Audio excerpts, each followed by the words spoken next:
We want to thank you for joining our City Council meeting tonight. Tonight we will have two meetings. The 6 o'clock meeting, the first one is our regular City Council meeting.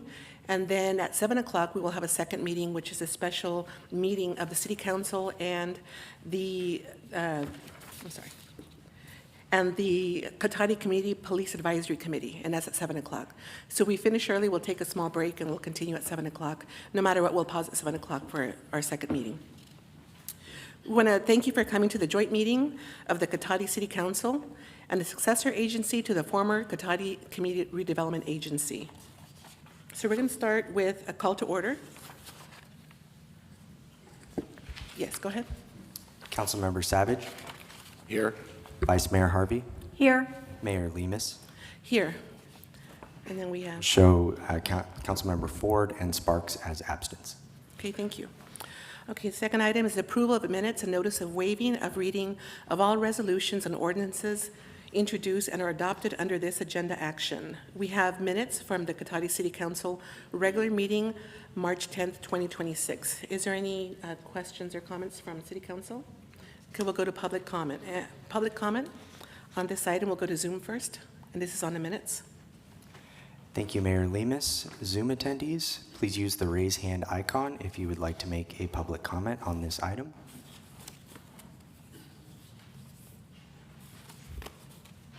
Seeing no hands, that will end the Zoom portion of public comment. Okay, thank you. So is there anyone in the room that wants to make a comment on the minutes? Okay, we'll move on to the next item. Actually, sorry. So we will request a motion from City Council. Move to approve. Second. Okay, and all approve? Aye. Aye. Okay, thank you. So that passes. And the next item we have is a proclamation.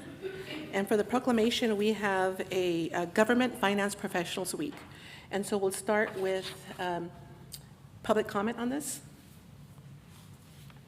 So we'll start with inner room. Is there public comment on Government Finance Professionals Week? Yes, ma'am. Okay, go ahead and come forward. Good evening, Council. For the benefit of the audience, my name is George Barrich. I'm a former city councilman here in Cotati. I see this item on the agenda. It might have been more appropriate to open up public comment after this item was explained, because it is very interesting what's going on here.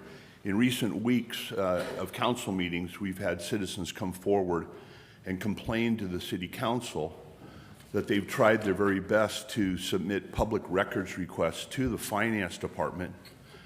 And these people explained at great length their inability to do so because it seemed like city staff was avoiding them. These people came to the city hall looking for city staff, tried to come in during regular business hours, and couldn't get any service whatsoever. So there was no comment from the city council, no explanation, no outreach to these individuals coming forward. These public records requests apparently appeared to have been violated. They were delayed, or they have not been acted on at all. So I'm concerned as a taxpayer and former city leader here, how these things are happening under our watch. Our finance directors have historically been very professional, very forthcoming. In recent weeks and months, they've been evasive, and it concerns me, and it concerns the public. Not to mention the fact that our city, according to our research, has been running in the red for some time. And even when I was on the city council, the city manager declared a fiscal emergency because we were underwater, we had no reserves, flat broke. Rohnert Park had reserves. They set a good example. But we, in Cotati, we spent like drunken sailors, thinking the party was never going to end, 2007, 2008. And I thought we learned a lesson. Evidently, we haven't. We talk about reserves, but in reality, the reserves are not there. We talk about unfunded liabilities. Sometimes Susan Harvey has spoken to it, actually, and I appreciate that. But the fact is, there's no meat in the discussion. Our unfunded liabilities are in the millions of dollars. So I'm very interested to see what this presentation is all about. Sounds like our financial staff and accountability needs to be reined in and explained. Thank you. Is there anyone in the room that would like to comment on the proclamation for Government Finance Professionals Week? Okay, we'll go to Zoom. Thank you, Mayor Lemus. Once again, Zoom attendees, please use the raise hand icon to make a public comment on this item. And we do have a hand. The Zoom name is a phone number. The last 4 digits are 8409. You have the floor.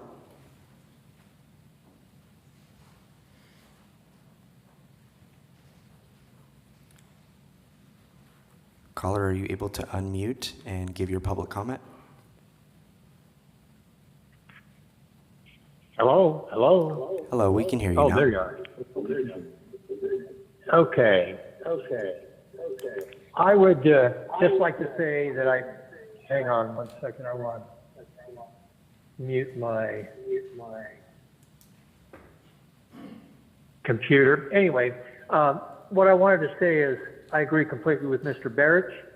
I was the one that was down there at City Hall. I was down there several times, probably for 3 meetings.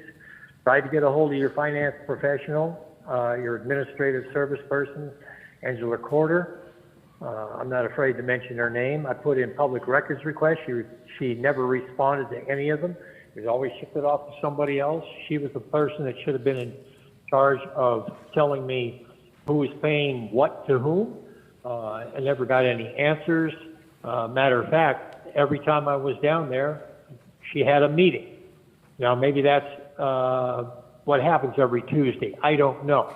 But it seems rather obvious that I was being avoided when the council meeting, 5 minutes before the council meeting, she marched in and never said a word to me. You know, it's nice to be professional, and you have Government Finance Professionals Week. Well, you're not acting very professional as far as I'm concerned. And at this point, I'm not going to threaten litigation. I mean, it's very simple. People keep putting yourself right in the line of fire for this stuff. The California Public Records Act is not something to be trifled with. Any good attorney can force you. If I have to go to court to get documents, I can do that. And you have to pay, your city has to pay the legal fees. If you want to do it that way, that's fine. But I would suggest instead of saying how wonderful these people are, you would actually do something to get them to act professionally. Thank you very much.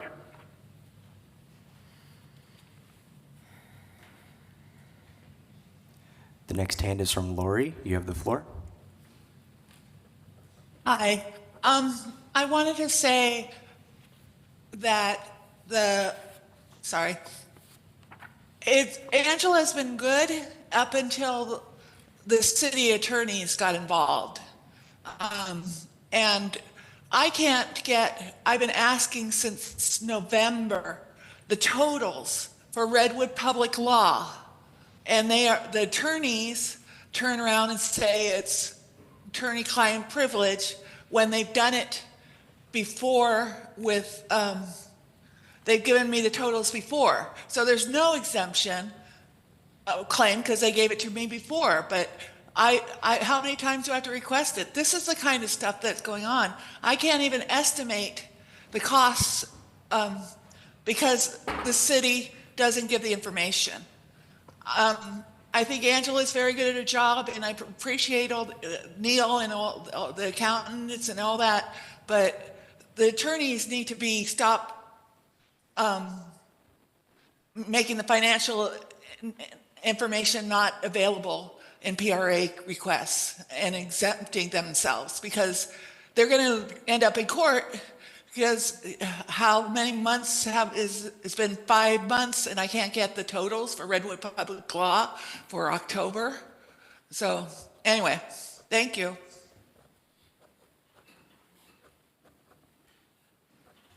There are no further hands on Zoom. Mayor Lemus, that will end public comment. Okay, thank you so much. So we're proud to present this proclamation, and I believe this is the first time that we are presenting this, correct? And so we have 5 recipients today. And so what I'll do is I'll call out the names and the information, and then after I read the proclamation, I'll ask if each group wants to come up and take a picture with your proclamation, if that's okay. So we have the Rancho Adobe Fire District, and Jennifer Bechtold is here on their behalf. Thank you. Jennifer, so if you want to wait, and then afterwards we'll ask you to come up, and I'm just reading the names first. We have Sonoma County Auditor, Controller, Treasurer, and Tax Collector's Office. We have Lindsay Van Middle, Edward Daniels, and Eric Roser. Thank you. We have the Cotati Rohnert Park Unified School District, John Bartolome and Molly Kohler. And Marin Sonoma Mosquito and Vector Control District, Liz Garcia, I'm not sure if she made it today, but she's also was invited to attend. And the Cotati Administrative Services Department, Neil Tomlinson, Rosie Speranza, Paola Condi Frendo, Casey Moline, and Lana Ook. So I want to thank all of you for being here, and I'm going to read the proclamation, and then we'll invite each group to come up and receive your proclamation. And if you want to share a few words at that time. The proclamation of the City Council of the City of Cotati recognizing the last week of March as Government Finance Professionals Week. Whereas the California Society of Municipal Finance Officers is the state's leading professional organization dedicated to promoting excellence in financial management for California's local governments, and whereas government finance professionals serve cities, counties, special districts, and joint powers authorities by ensuring transparency, accountability, and responsible stewardship of public funds.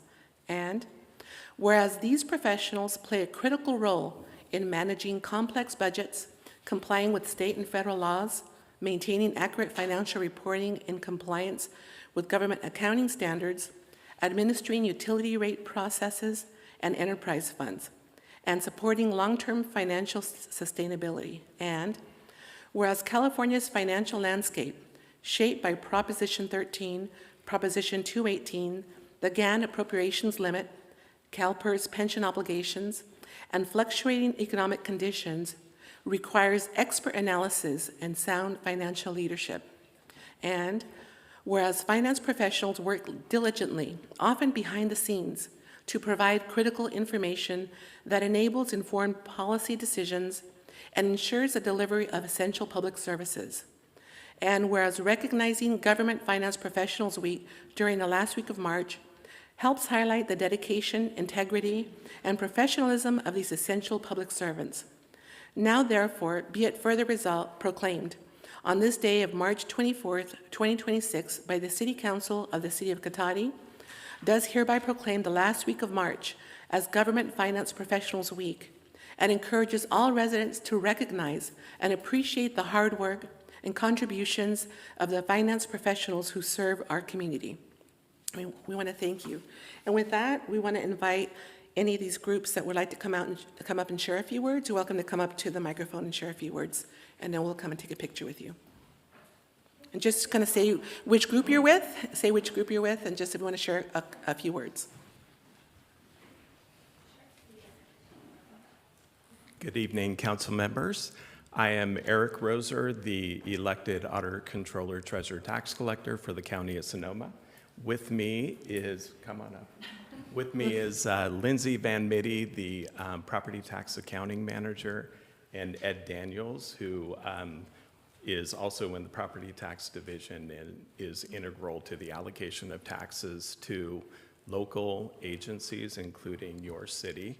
My office oversees the collection and distribution of about $1.6 billion in property tax revenue in Sonoma County.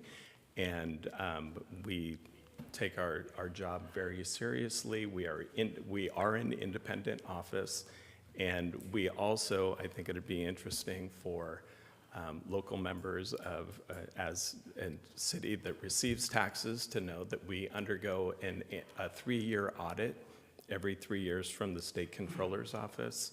They audit the allocation of taxes that we perform to all the agencies.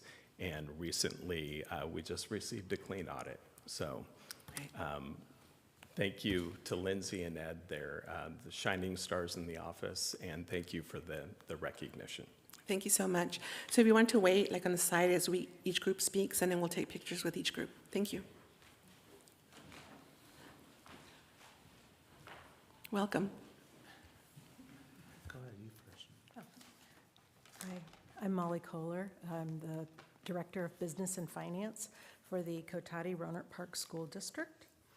And as the Director of Business and Finance for Cotati-Rohnert Park, I work closely with John Bartolome, our Chief Business Officer, to support the district's financial operations. Together, we develop and monitor our budget and oversee financial activities such as accounting, payroll, audits, and ensure compliance with state and federal requirements.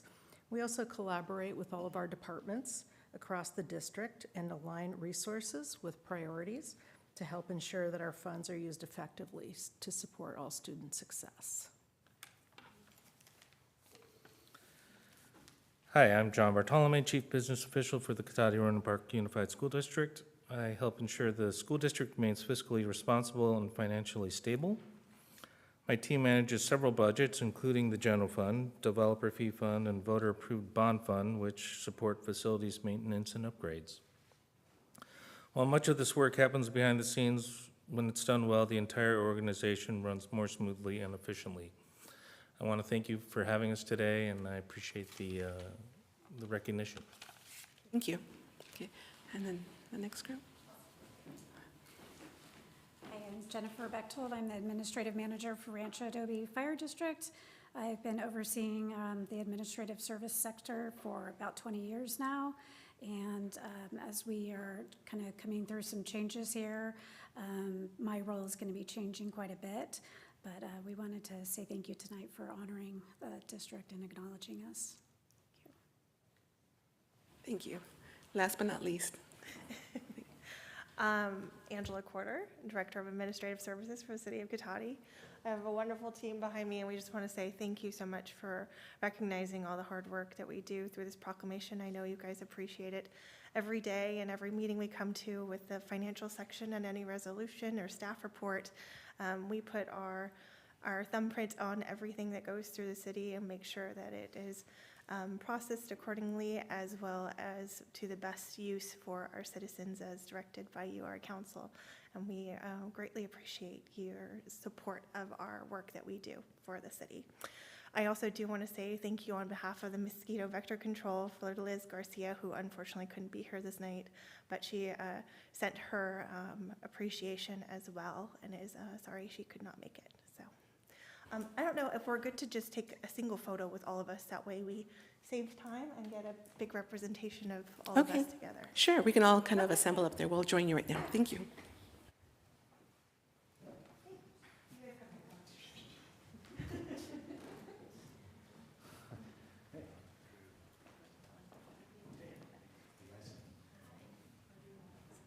So we're going to turn this way, facing us. So everybody kind of this way, and I'll hand one to each group.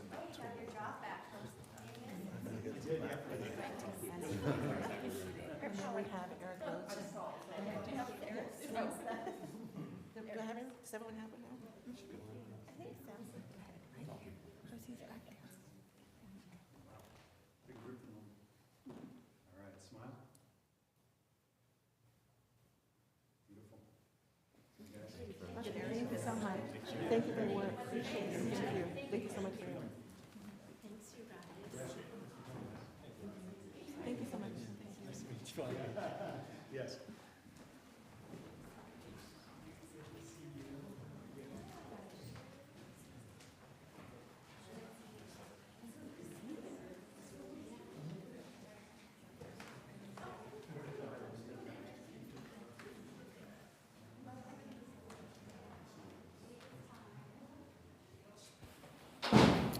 Okay, thank you. We'll move on to the next item, which is agenda review, and I think there may be some changes. Yeah, thank you, Mayor, Council. So I would propose that that tonight the council moves up item 8A into the public hearing. Also continuing item 8B to the April 14th meeting. And then finally, also continuing the closed session to a date uncertain. So making those three changes. Okay, thank you. So everyone okay with that, moving that? Okay, so do we open up to public comment? We'll go on Zoom first. Thank you, Mayor Lemus. Once again, Zoom attendees, please use the raise hand icon if you'd like to make a comment on this item.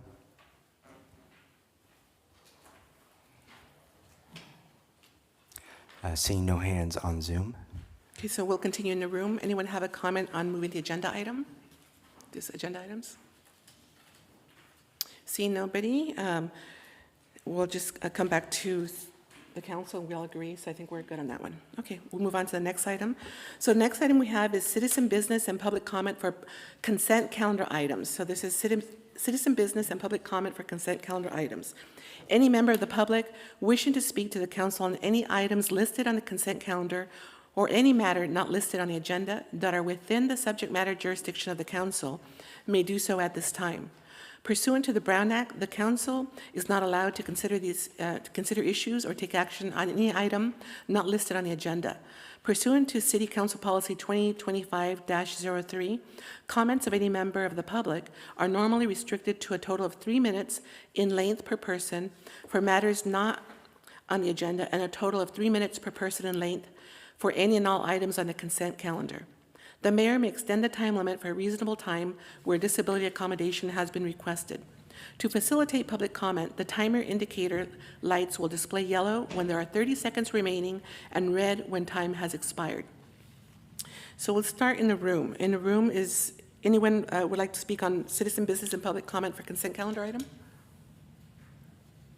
Madam, I filled out a speaker card. Okay. As a city request. Okay, Mr. Barrett, go ahead and come forward.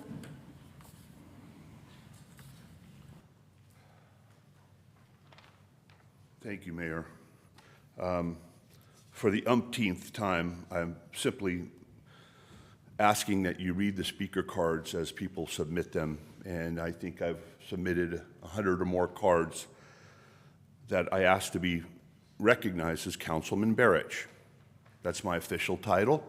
I earned it, served the city with dignity and respect. Yet for some reason, I don't understand this animosity that you cannot read the speaker card. When I would not fill out a speaker card, they would not call me by my official title. I fill out a speaker card and you still can't read the speaker card correctly. So I'm confused. You know, since 1963, I was quite a little guy back then. For decades, this city opened up these meetings, these very precious meetings in the most important building in town, with a Pledge of Allegiance and a moment of silence. This went on for 40 years, I think, until the woke mob got a hold of this city council and decided they didn't want to do that anymore, or put it at the end of the meeting because they were so disgusted with America. But I'd like to take this opportunity, out of respect for all the other city leaders who've gone before me, and ask everybody to rise if they'd like to. Rise for the Pledge of Allegiance. I pledge allegiance to the flag of the United States of America and to the republic for which it stands, one nation under God, indivisible, with liberty and justice for all. I'd like to offer a moment of silence for all our men and women who are abroad serving our country right now. A moment, please.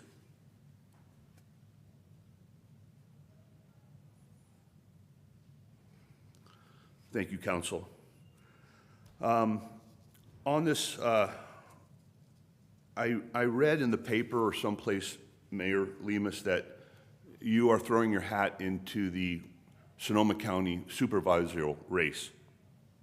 And I have a couple questions about that I find it odd because I've held my hand out in cooperation to help the council any way I can. I bring over 30 years of experience into this room. I ran for city council 9 times, I think, over the years to make sure there was a race and it wasn't just appointment, win by default, no discussion of what's going on in town. So you didn't come to me and ask me for my advice, but I have some questions.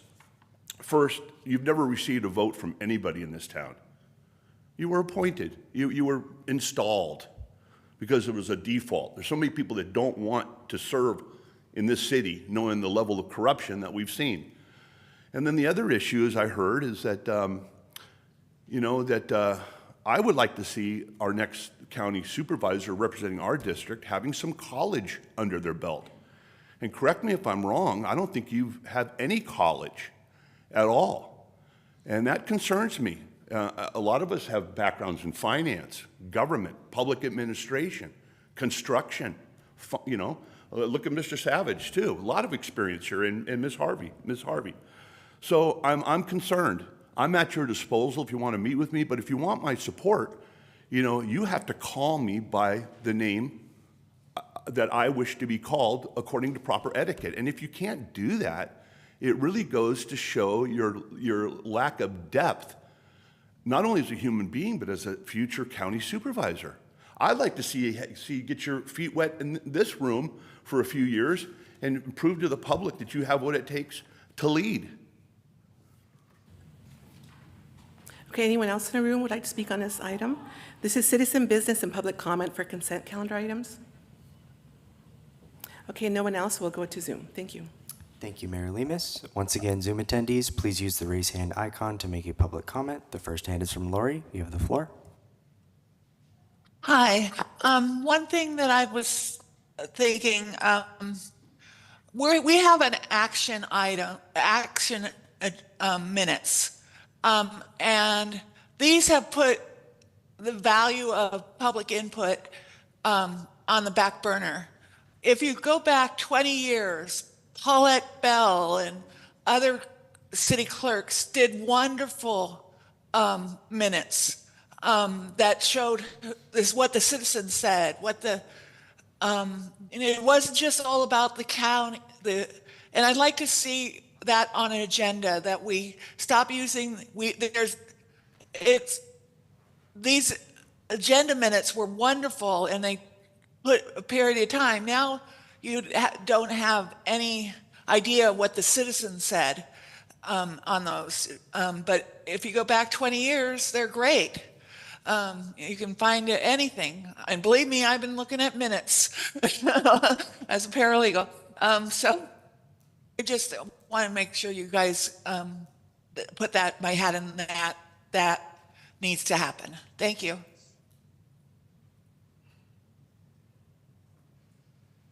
Mayor Lemus, there are no further hands on Zoom. That will end public comment.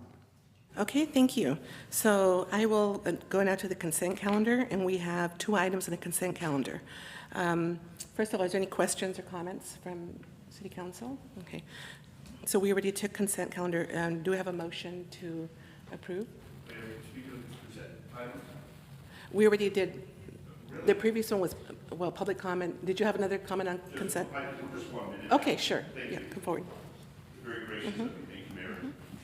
I see this item on the consent calendar regarding the repair to the entrance of City of Cotati, the Cotati sign there.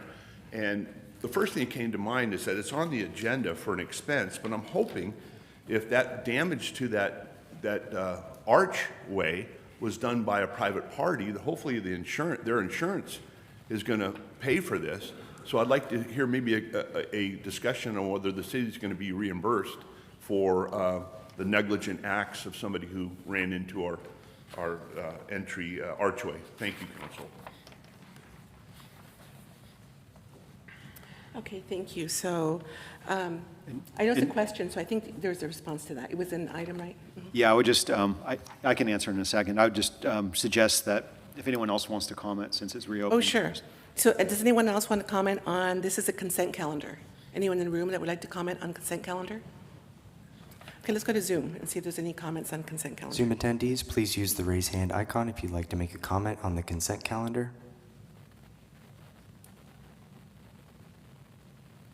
No further hands on Zoom. That will end public comment. Thank you, Mayor Lemus. Okay, thank you. So now I'll entertain a motion on consent calendar. And Mayor, I will say too that it was damaged by a private party and it's paid for through insurance reimbursement. Okay, thank you for So that. no city funds. Okay, thank you. Move to approve the consent calendar. Second. Okay, all in favor? Aye. Aye. Okay, with one absent. Okay, thank you. And we'll go on to the next item.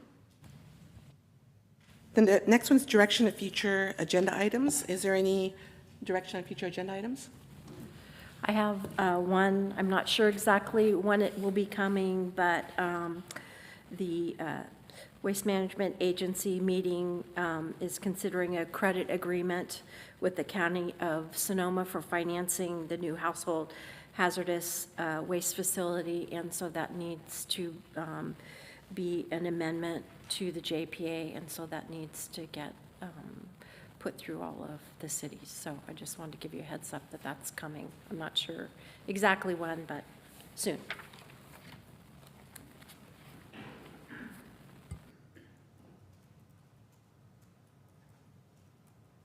Okay, thank you. Anything else? No, that's it. Okay, so the next item is a public hearing, which we're going to open up a public hearing.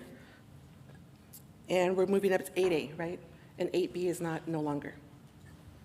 Correct, yeah, 8B is continued till April 14th. Okay, thank you. Okay. So this is consideration of a resolution approving a tree removal permit to allow development of a previously approved subdivision and plan unit development on vacant, unaddressed properties located on the west side of Lund Hill Lane between Jagle Street and Valparaiso Avenue. And we have a report on this.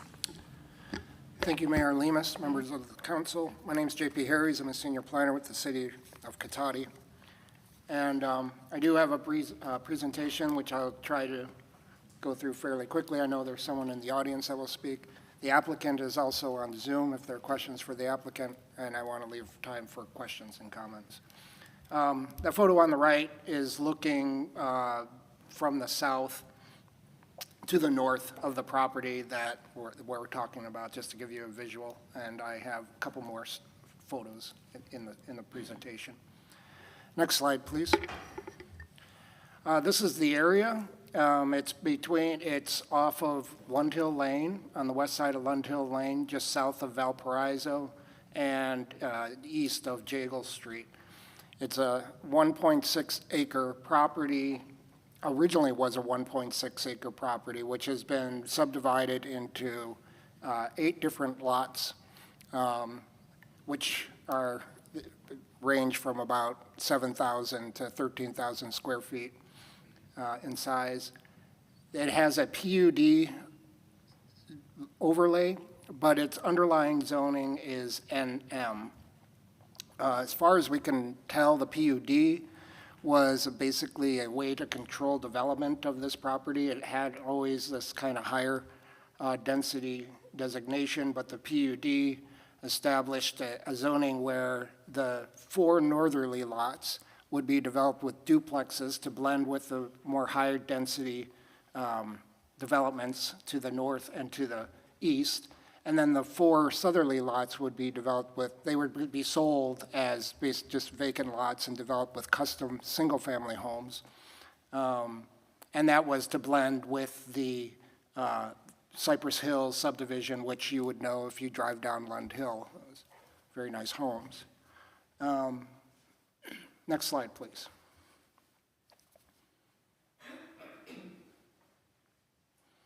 So some background, because this is kind of interesting.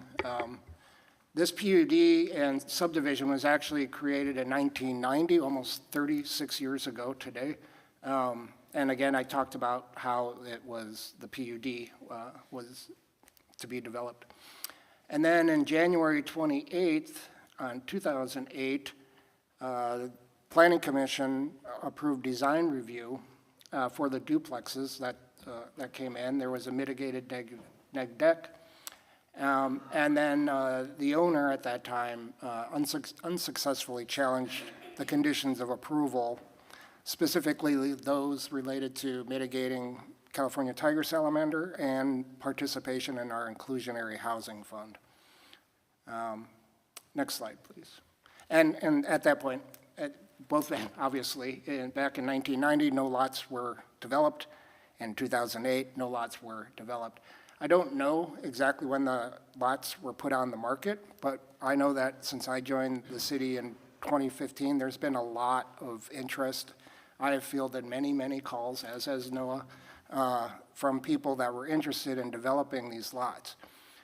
But once they started to understand the nuances and the complications of developing these lots, especially related to mitigating for the salamander, there was almost no interest or people that were willing to do it that had the knowledge to do it. It just drives the cost of development much higher. Another thing was the PUD overlay also kind of forced people to develop in a particular way. And some people didn't want to do that or go through the zoning amendment to get rid of the PUD. So in October 8th, 2024, you may recall that we amended the code to allow PUDs to be developed either as the PUD or with an underlying zoning. And in our minds, these particular lots were a primary driver for staff presenting that change, because we had seen that in 30-some years, these lots were unable to be developed with the homes that they were supposed to. And so that was part of our thinking. And then around March 2025, the lots were sold. We started discussions with the owners about how they might want to develop it.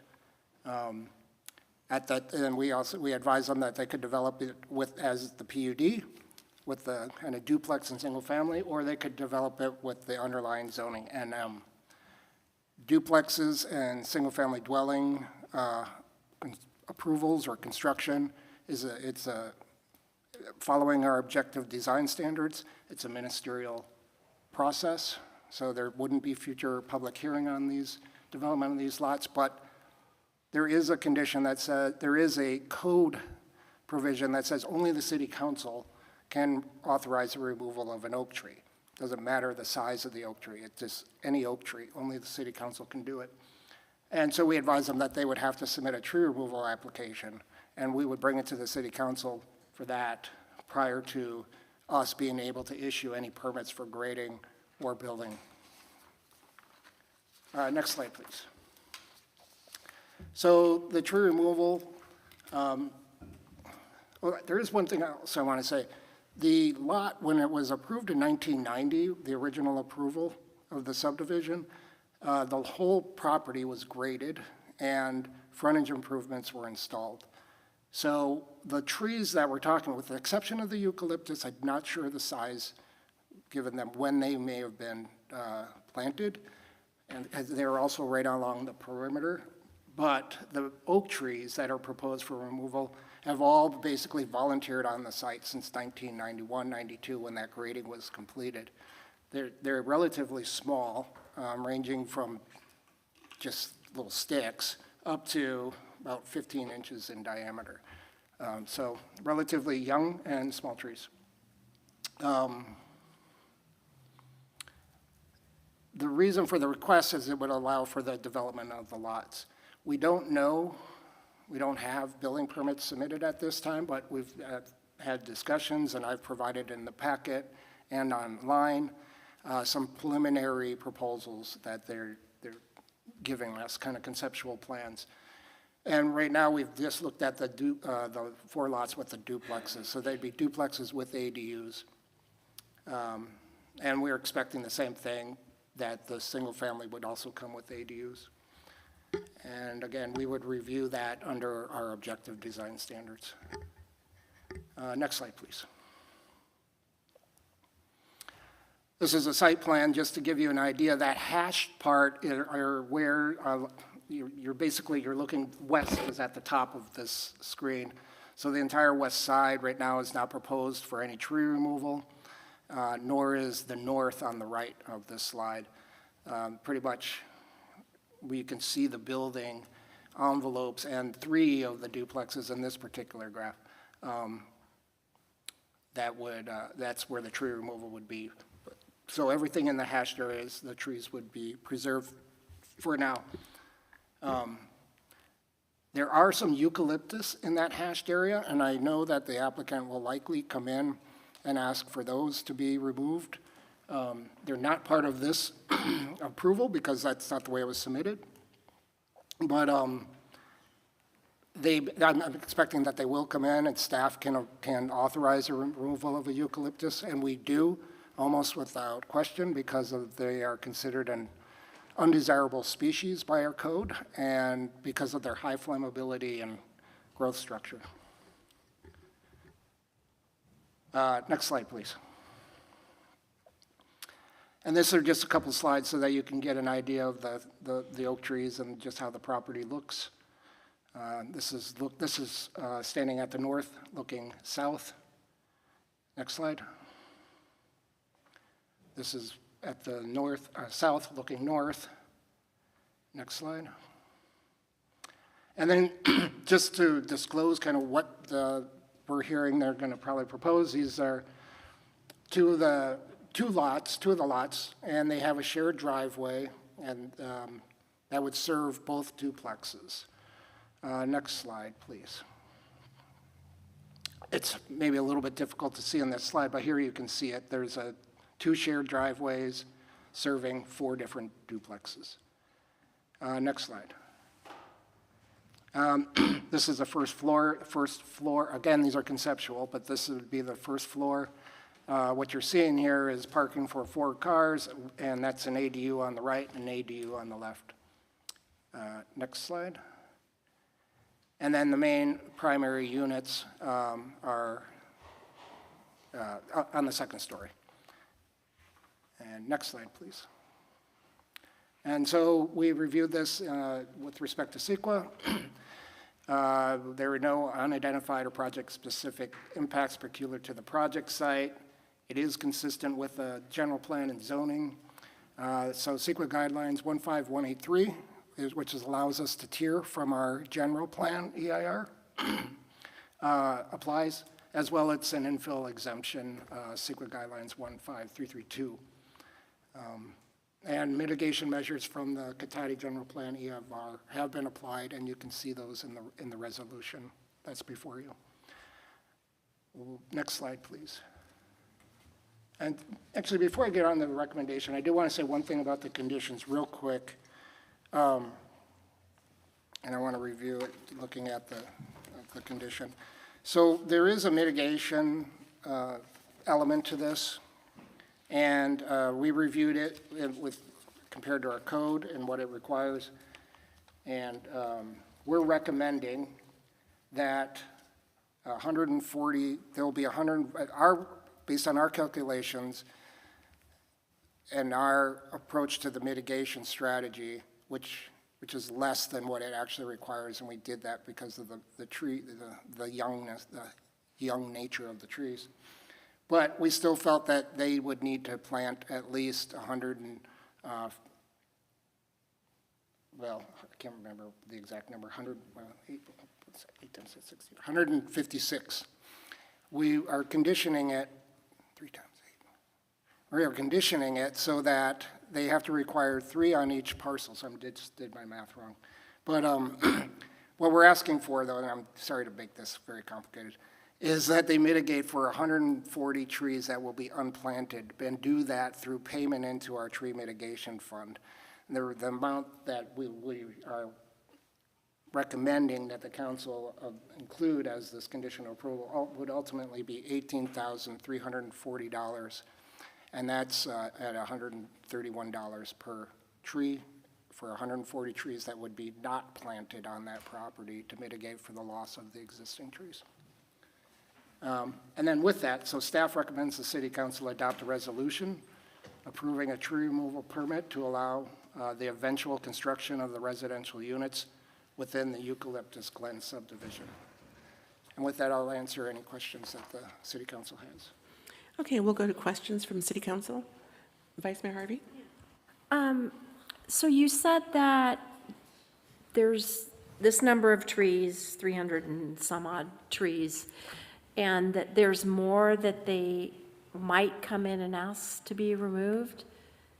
So they're only asking for some, and well, can you go through that? When I look at where they're proposing that hatched area that they say, which kind of was excluded from this tree removal permit, there are eucalyptus trees in that area. And I know, working with the applicant in the past, that he doesn't want eucalyptus trees. So I've advised him that this permit tonight would not cover the removal of those eucalyptus trees. And he would have to apply for the removal of those particular eucalyptus trees. So that's what I can tell you. So there's a couple more that would be in there, and I don't think there's nothing intentional there. I think it was just a misunderstanding between his tree expert and what he proposed, and then what they were thinking they were doing in their head. And so then there would be additional mitigation if they come in Yes. and get more? Okay. Yeah. So, and it sounds like that additional mitigation would need to be via mitigation funds because there's not room to plant trees on the property. Am I Yes. understand that? Okay. Yes.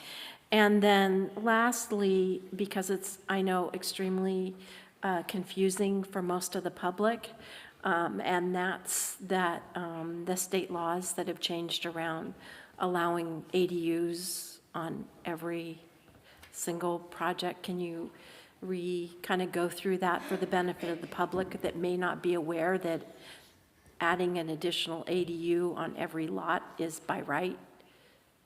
Well, yeah, you just said it, so, Okay. any property can be developed with more than one ADU, actually.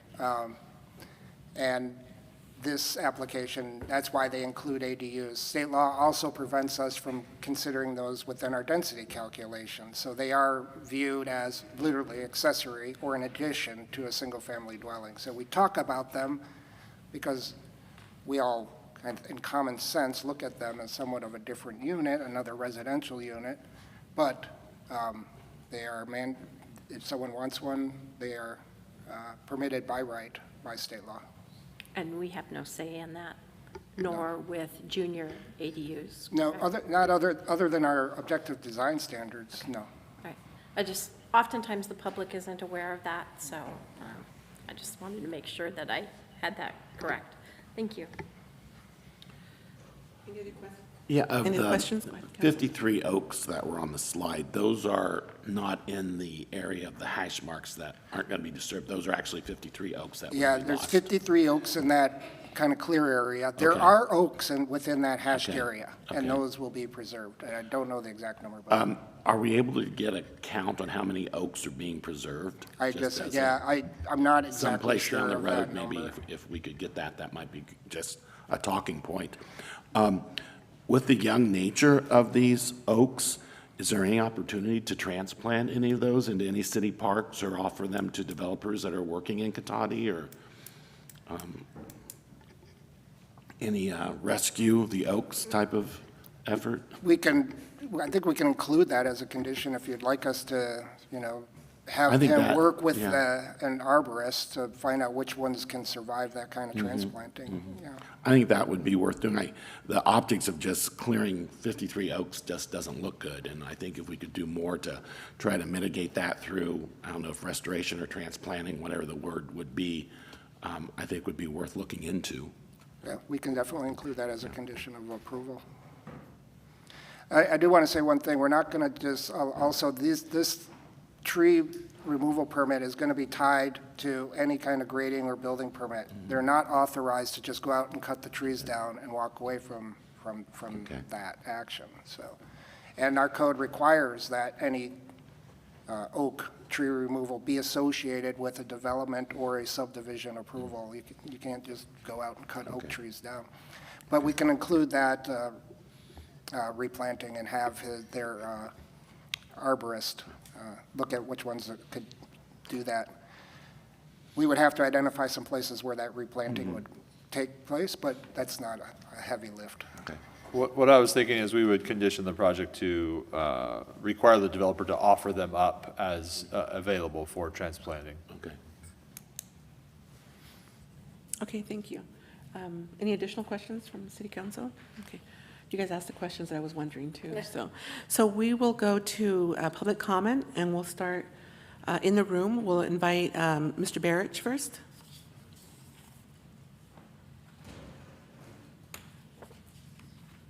Thank you, Mayor. The issue that kind of concerns me here is the amount of effort and study that's done on something like this when when I think of all the years, Cotati would not even conduct a weed abatement program that was on the books. We had high weeds in this town all over private and public property for years. Citizens came forward to complain, and the city pointed fingers at our fire district. The fire district pointed fingers back at the city. Nobody wanted to take responsibility, yet fire hazards were abound for years in some of the driest seasons, you know? So some of us who've been here a long time listen to this with just unbelievable, they talk about common sense. I mean, common sense. I mean, I've had to call into Mr. Scott for 2 weeks about, you know, who owns the property at Highway 116 and West Cotati Avenue. They're doing work down there, and I just called in, you know, hey, who owns the property? Who's paying for this? I can't get a call back. Just talking about service. I don't know if my name's mud in this town or what. I don't know how many years I have to serve and come here with constructive criticism and volunteer and turn down my city paycheck to get some service. You know, we have medium strips here. When you talk about cutting down trees, we have medium strips that have been designed, landscaped, beautiful, then torn out, removed, tan bark put in. Now they're looking at re-landscaping it again. It's beyond my imagination. Either the lack of priorities or lack of common sense, yet everybody picks up a paycheck on the 15th and the 1st on their 4-day work week, and I can't get calls returned. It just boggles the mind. It really does. You reach out to you folks and you don't get any service. I don't know if it's your insecurities or what. So I find this fascinating. Okay, just a quick time check. We are stopping at 7, so I'm not sure we should, we have a few more cards. So we'll take a few more cards. We have Mark Battaglia next.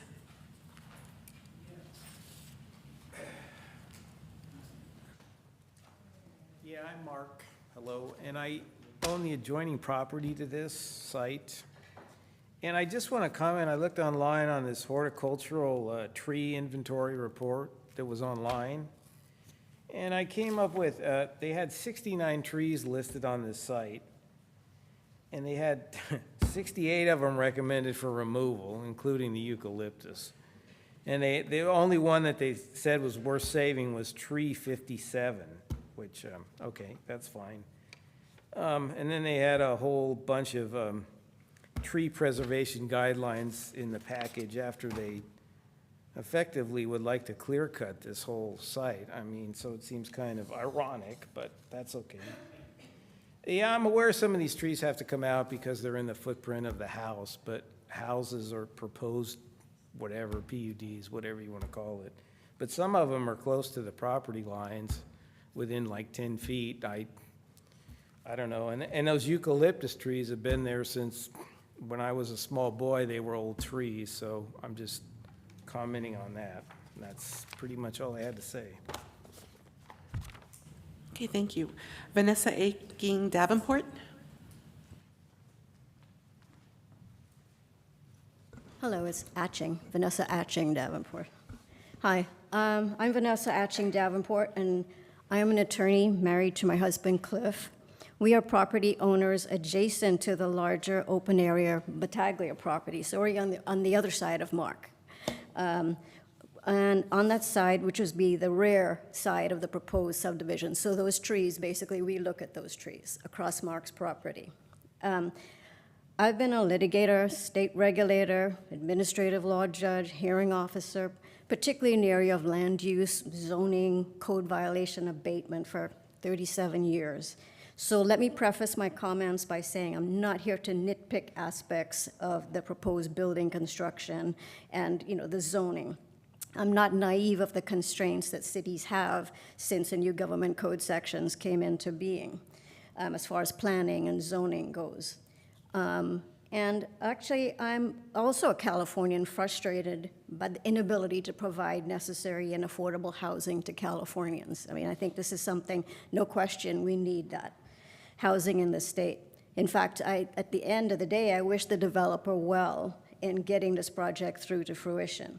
I do have 2 objections that I wish to bring to the City Council, but to set the stage, I'll tell you a little about our particular situation and the physical aspects of the surrounding location to the proposed development. I've been a resident of Cotati for about 25 years at this same location, and for those 25 years, we've been privileged to live a life of quiet enjoyment here. It's been quiet, very private, allowing us to use a telescope from the backyard, otherwise enjoy our backyard in privacy and peace. What does not appear in the general plan and the maps, etc., is some aspects of the topography.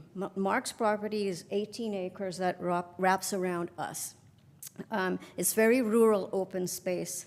Specific to the proposed subdivision, the topography is not always flat land. There's a slope that drops in like a swale onto the Battaglia property, running between the subdivision location and our property. The adjacent Battaglia property in places marks its boundary with mature oaks, cypresses, eucalyptus, among other types of trees. There's an ephemeral stream that runs in the winter and early spring, open grassland, many mature oaks, cypress trees, eucalyptus trees, and remnants of orchards. One aspect of the topography with that dipping swale is that noise carries. So more on that later. Second point I want to make is that this is a unique ecosystem. This is an amazing wildlife corridor in that 17, 18 acres. Because of the open lands, the area is a corridor for all sorts of wildlife. Mark has 2 cows on the property. That's their home. But in addition to that, this area forms like a Ms. real... Davenport, we're going to ask if you can wrap that Yeah, up. an amphitheater for bird habitats for lots of birds. Basically, you see red-tailed hawks, nesting kites, egrets, herons, owls, migrating starlings, flickers, woodpeckers, etc. We're going to have to. So there is a substantial Yeah, we're going to impact. have to, I'm sorry, we're going to have to stop. The public comment is the 3 minutes, and so we're out of the times. But you can send comments in if you like. Okay. Okay, thank you. Okay, next I have Cliff Davenport.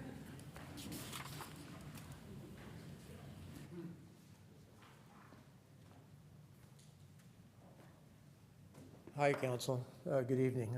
I should have just given my time to her because what she was saying was very important. She was about to describe the multiplicity of all the animal life and bird life that we, having lived there for 25 years, have been fortunate enough to observe.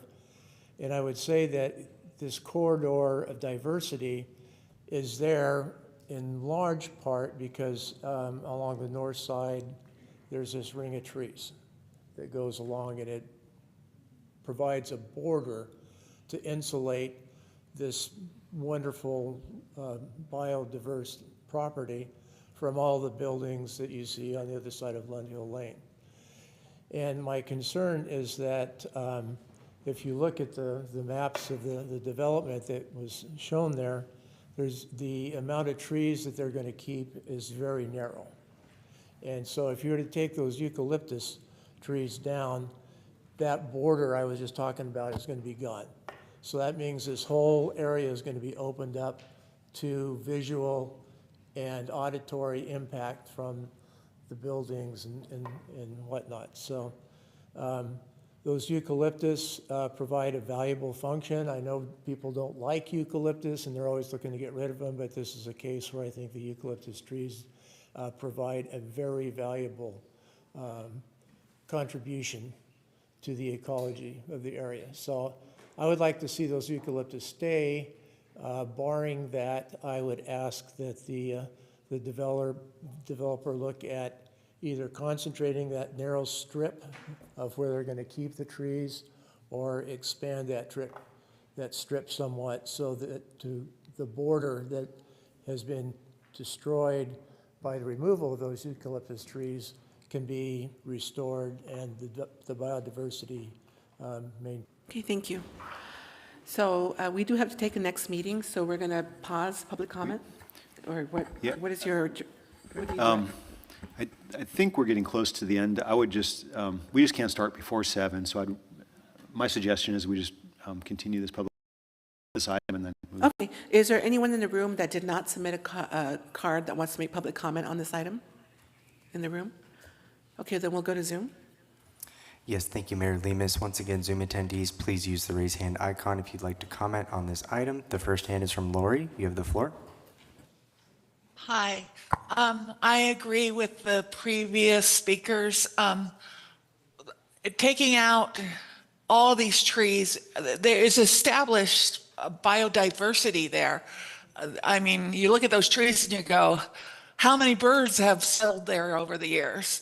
And that's really important to consider because we really have these little areas that are borders with eucalyptus, and they've kept us very small town.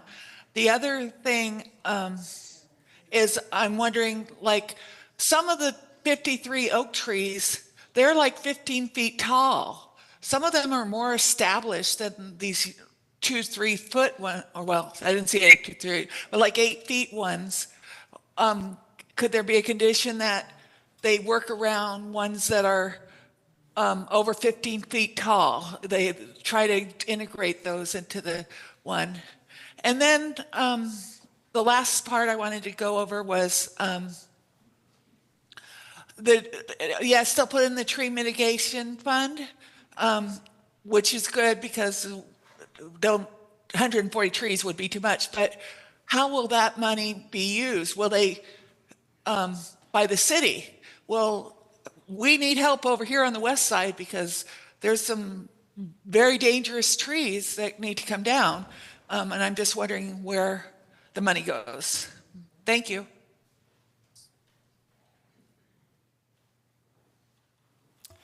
The next hand is from Brian Flayhaven. You have the floor.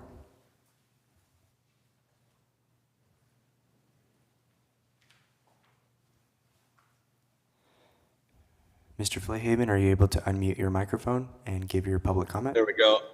I think I got it here. Yeah, my name is Brian Flayhaven. I'm a representative of the developer, and I just wanted to comment and just let everybody know that I understand and appreciate their concerns. This project, as JP laid out, was originally approved over 35 years ago and has always been intended to be developed. Over that period of 35 years, I could promise that every aspect from an environmental standpoint has been looked at, analyzed, litigated, and has kind of gone through the entire process. Frankly, since we've been involved, we've looked at it in every way, shape, and form as well. We have no desire to take out a tree that doesn't need to go. Our goal is to develop housing really for the missing middle. Our goal is to develop housing that is available for sort of the common person, common man, common woman. And in order to do that, unfortunately, we have to clear out these trees. As JP indicated, they're all volunteers. There aren't any trees that are monstrous. I understand the issue with the eucalyptus trees, and it's a tough one for me. I mean, I don't want to take out eucalyptus trees necessarily or unnecessarily, but for every person that wants to see eucalyptus trees go, another neighbor wants to see them stay, another neighbor wants to see them go because of the fire hazards they cause. So again, we're looking at this in terms of we're just trying to complete and develop what was approved many, many years ago. We're trying to do it as thoughtfully as possible. We're trying to also do it in a way that preserves the integrity of the neighborhood while understanding that we also have to deliver housing and we have to deliver it to folks that are in the middle income of our society. And so we're trying to thread a needle here, and I understand the concerns. And frankly, if we didn't have to cut down an oak tree, I wouldn't have to be here looking for approval and paying money to the town, or the city. And so it's a difficult situation. I understand and I get it. I just want everybody to know and understand that we're also cognizant of the environment, and we're trying to do what's best for everybody. And there's just no perfect solution.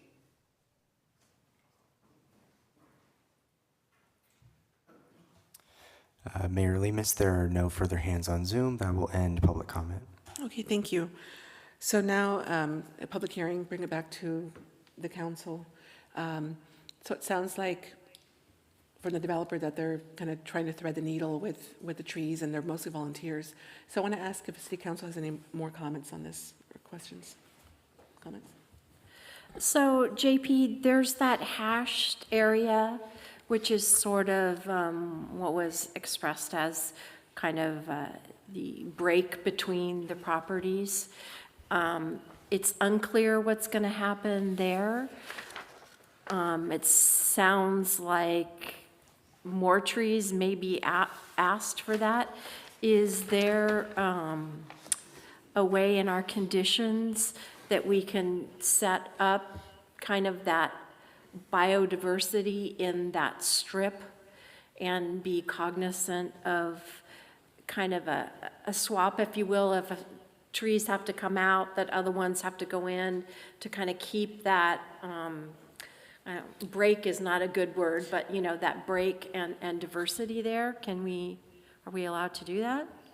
Yeah, what I think we can do is, when it comes in, we can add a condition that if there's any further removal in those hatched areas, that they actually do replanting in those hatched areas, as opposed to paying into our tree mitigation fund, unless it just doesn't make good arboreal sense to plant too many trees. And we could ask that they be, you know, trees that, like a live oak or something, which actually provides year-round, you know, screening in this case, and would help to attenuate sound. I also want to, Councilman Savage had asked, I did a quick count, and this is an approximate, but there's probably about 35 to 40 trees right now that are going to remain in those hatched areas. The other thing is, the tree inventory report that was cited by Mr. Battaglia only looked at what trees were going to be removed within those building footprints, not all of those trees in that hatched area. So when you look at that report of 69 trees, 68 are proposed to be removed, but they do not include the trees that are in that hatched area, just so I want to be clear. It's not a full clear cut. And was there a hashed area at the, I'll get my north and south at the south area? No. So all the way up to that property line, all of those trees will be cut? Yeah, and those are eucalyptus and Monterey pine. Okay. Yeah. So again, with consideration to neighbors, can we ask or condition that a row of trees be put in there, similar to what we did in Kessing Ranch, where we kind of protect existing neighbors from new development?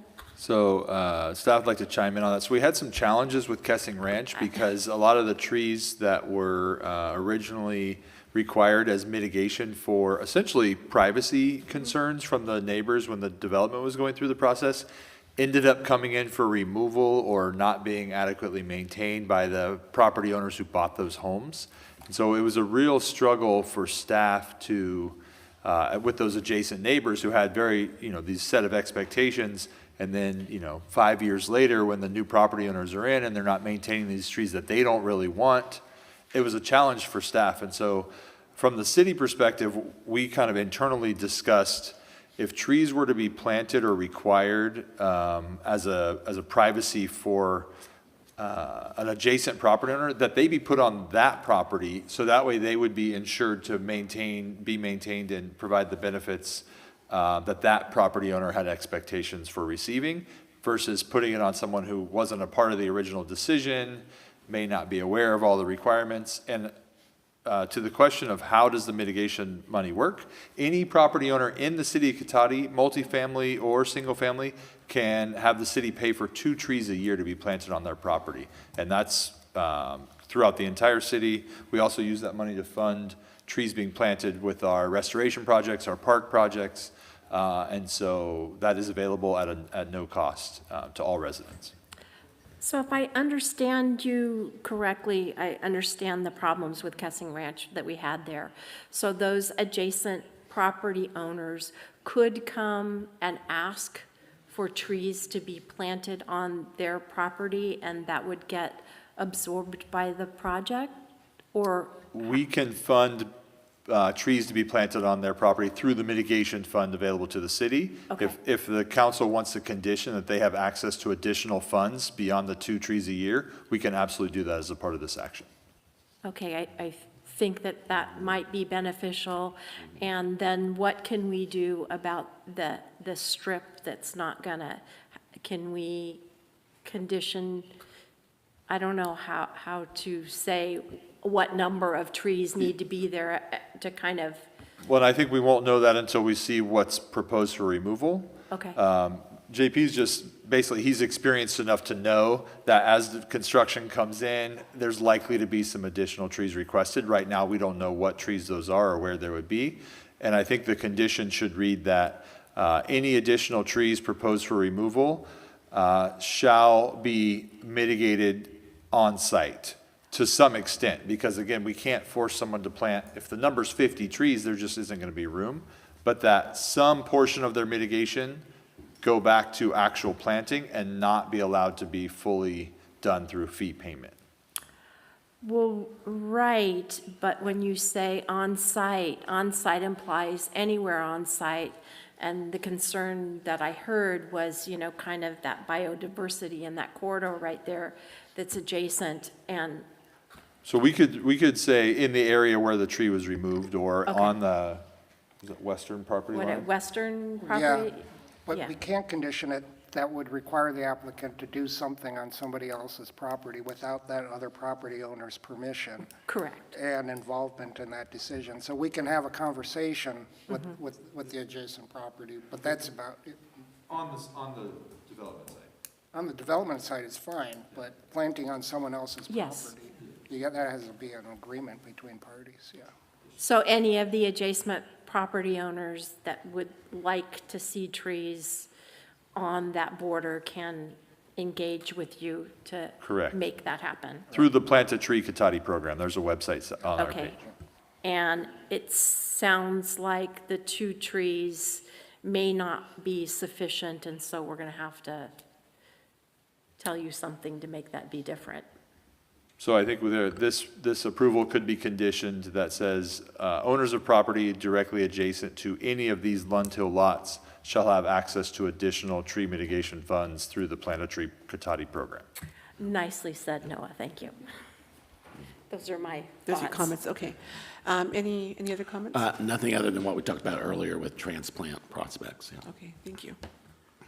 Okay, so since this is a public hearing, at this time, we would make a motion to approve it with the conditions? To clarify the specific conditions, if whoever's making the motion could identify those conditions to be added. Okay.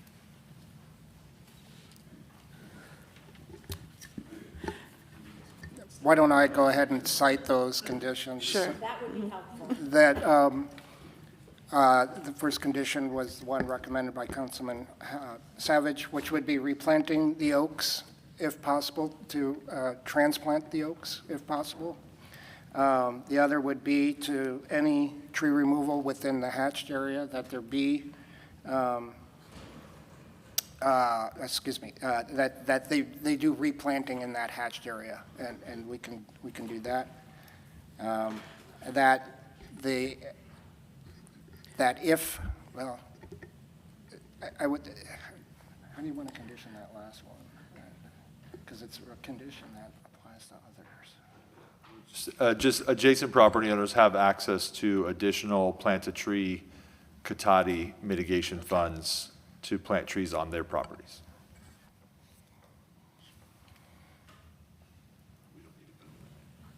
Okay.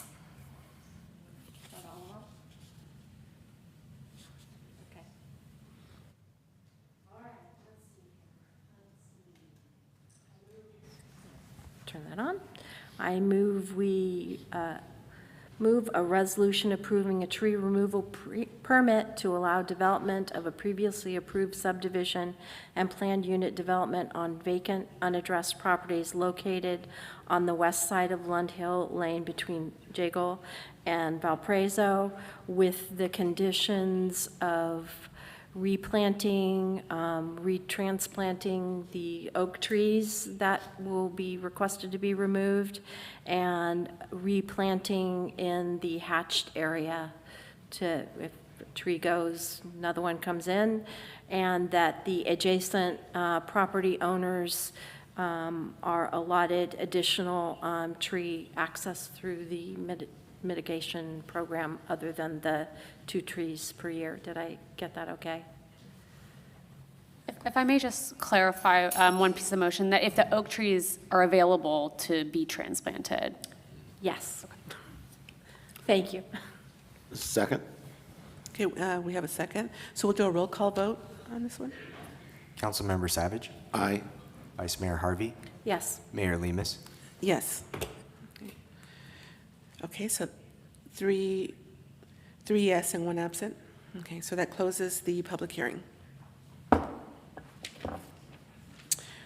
So now we will take a short break so we can reassemble here, and we'll go to the 7 o'clock meeting. That's a little late. Thank you. And the regular meeting will continue after this. And the regular special meeting will yeah. continue, yes. Thank you.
Okay, we're ready to start the meeting. So welcome to the joint meeting of the Cotati City Council and the Cotati Community Police Advisory Committee. So we'll start with a call to order and a roll call first of the City Council. Councilmember Savage? Here. Councilmember Ford? Here remotely via Zoom. Vice Mayor Harvey? Here. Mayor Lemus? Here. Thank you.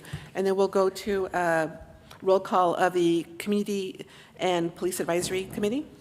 Chair Lawton? Committee Member Williams? Committee Member Richardson? Thank you. Okay, thank you. And just as a reminder, Councilmember Ford is participating via teleconference today. So we'll start with public comment. Pursuant to California Government Code Section 54954.3A, members of the public wishing to address the council may do so at the beginning of the special meeting, and such comments shall be limited to the special meeting topic of today. So we will start, I have some cards here. We'll start with Mr. Barrich.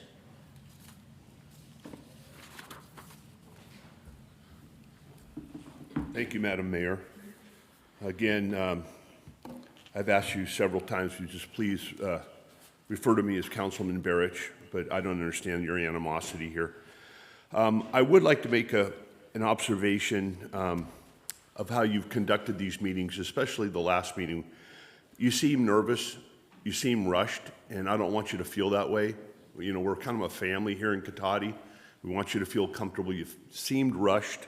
You didn't introduce yourself. You didn't welcome the public to the meeting. And that's been a fine tradition in Cotati. And I think Mayor Mark Landman did it best, where he would welcome people here and introduce himself and even introduce other council members. And we want you to feel comfortable and that you can just slow down a little bit and take proper etiquette into account as well. Also, the fact that, years ago, we had coffee in the back of the room for decades. There was a percolator, sugar cubes, cups, stirs. People like Michelle Berman and others would bring in treats and cookies and fruit. It was very nice. And then I think the council got to a point where they didn't appreciate the public comment and the taxpayers in the room, and they took the coffee away. Maybe they thought we were too, jacked up on caffeine or something, I don't know. But it was very nice, and they took it away. So when I asked Mayor Landman, when he decided to take that away, he said, well, we don't have money for that, Mr. Barrich. Imagine that. We don't have any money for that anymore. Kind of a telling point about what's kind of happened to the graciousness of our town and these town meetings. This is a great building. This is the most important building in town, and can't put some coffee out there or some bottled water. It's just really kind of rude how our town council has declined over time. I remember when a bid came forward to remodel the kitchen, $200,000 to remodel the kitchen. And we were always able to, the public was always welcome into the kitchen. You get a glass of water or something, and then they remodeled the kitchen and they closed the door and said no admittance to the public, after the public spent a couple $100,000 remodeling it. What's happening here? We got money launderers in the room, convicted money launderers here, laughing and giggling in the back of the room. It's really a sight. Now, they'll come forward tonight, and they'll promote their woke agenda, coming from a place of conviction with the FPPC, and you will take their comments with full respect and honor, and I think it's very telling. Okay, so I have, Alexa Chipman.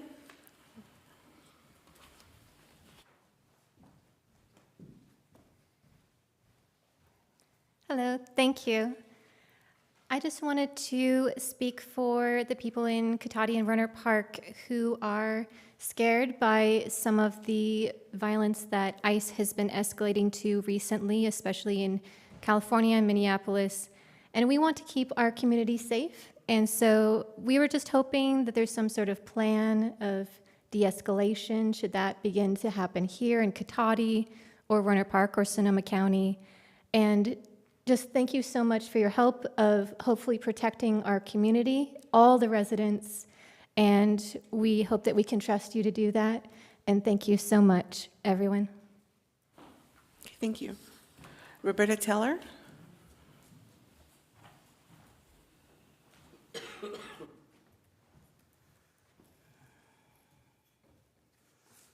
Hi, good evening. I just want to say I appreciate the opportunity to speak here. This is my third time, and I've always felt very welcomed into this space.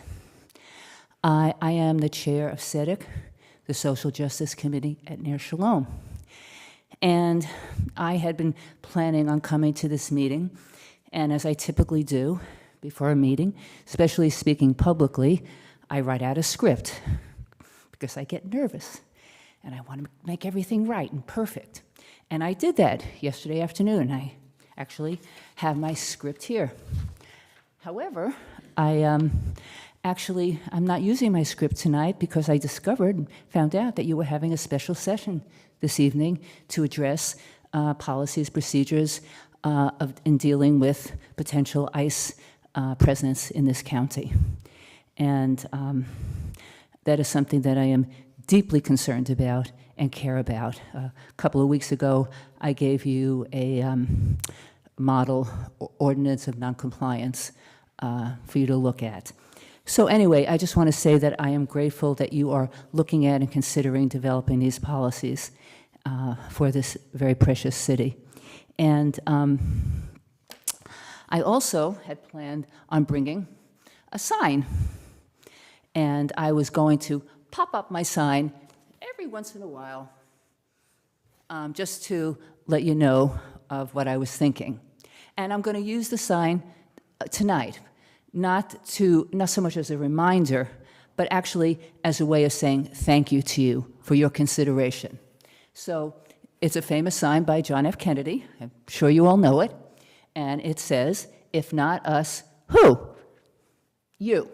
You are the ones who are going to make a difference for this city.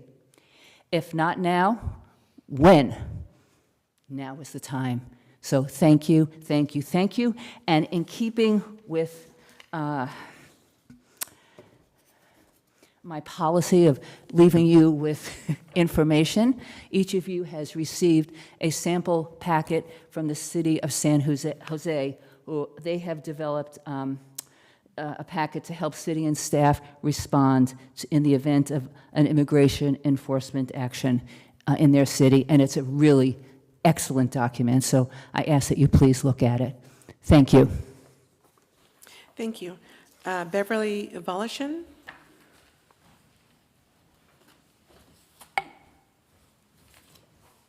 Thank you for this opportunity to address you. I'm also a member of Congregation Ner Shalom. I'm not a resident of Cotati. I'm next door in Petaluma. I'm so glad you're considering a draft ordinance for protecting immigrants. It is important, the one you're looking at is important as a model, not only for protecting immigrants and people who might be thought to be immigrants, but also, and crucially, it's important for resisting an authoritarian takeover of our nation, which is already underway. So this is something that touches all of us, and thank you for your consideration. Okay, thank you. Next, I have Adrian Lobby.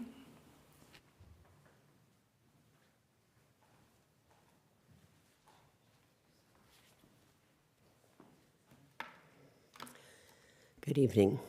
My name is Adrian Lobby. I'm a resident of Cotati. I appreciate you and Congregation Ner Shalom for bringing this forward, and I don't take the courage for granted. We're lucky that Cotati was not among the first cities targeted for a surge in this so-called immigration enforcement, and I am really proud that we're willing to look ahead and make some plans. Truthfully, I don't expect a caravan of ICE to show up in Cotati and a whole bunch of, I don't expect them to, traverse our streets in groups of 10 or 11 like they're doing in some of the major cities. But I do think that Caravan can come and want to use our public facilities to help them stage their work or do their work, whether it's around the county or whether it's in town. And I expect tonight that you all are going to consider prohibiting that kind of use of our facilities, and I hope you move that forward. I wrote you a letter, but I want to emphasize and clarify a few things from my letter. I have 5 points. One, we do not know everything that's needed or the best way to solve these problems, and we won't until we get the Latinx residents and business owners here. So it is really crucially important we have another meeting, that it's more advertised, and that there be Spanish interpretation. 2, I want more information about what's going on right now with the Cotati Police. Who do they share information with? We know, I mean, data sharing is part of being a policeman, but who and why and how much identifying information is shared is really important, and we need to know that. I am very concerned about routine surveillance systems like license plate cameras. There is no local surveillance system that is safe from a demand by ICE. So we need a thoughtful and effective city ordinance on surveillance technology, and we need it really fast. The question of who has jurisdiction. Across the country, people are calling 911 and saying, ICE is illegal, they're doing something illegal, and they get back, we can't do anything, they're federal. So we really need to be clear that our police are empowered here. They are the first people to have the say. And again, we need to do that quickly. Finally, there's the community. How can residents interact with ICE agents with safety and backup?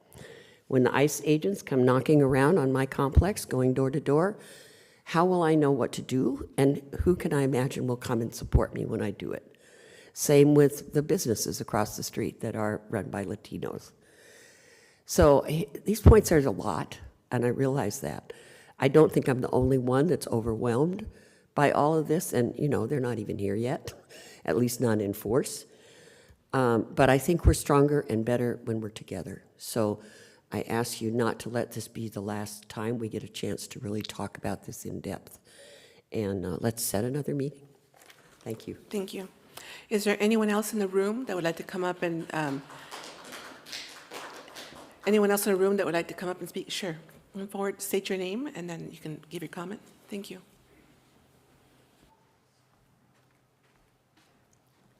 Hi, I'm Pana Lassi, and I live here in Cotati, and my daughter was born and raised here, and she is obviously a citizen, and she's brown, and she works a lot of construction, and her boyfriend too, also, born here in Sonoma County. And I want to just ask, is it too much for me to hope that my police department here in Cotati would protect my daughter if ICE came and was aggressive with her and throwing her around? Is that too much? I feel kind of emotional about it. It's scary. And so I just wanted to bring that into the room. Thank you for listening. Thank you. Anyone else in the room would like to offer a comment? Please come forward and state your name before your comment. Thank you.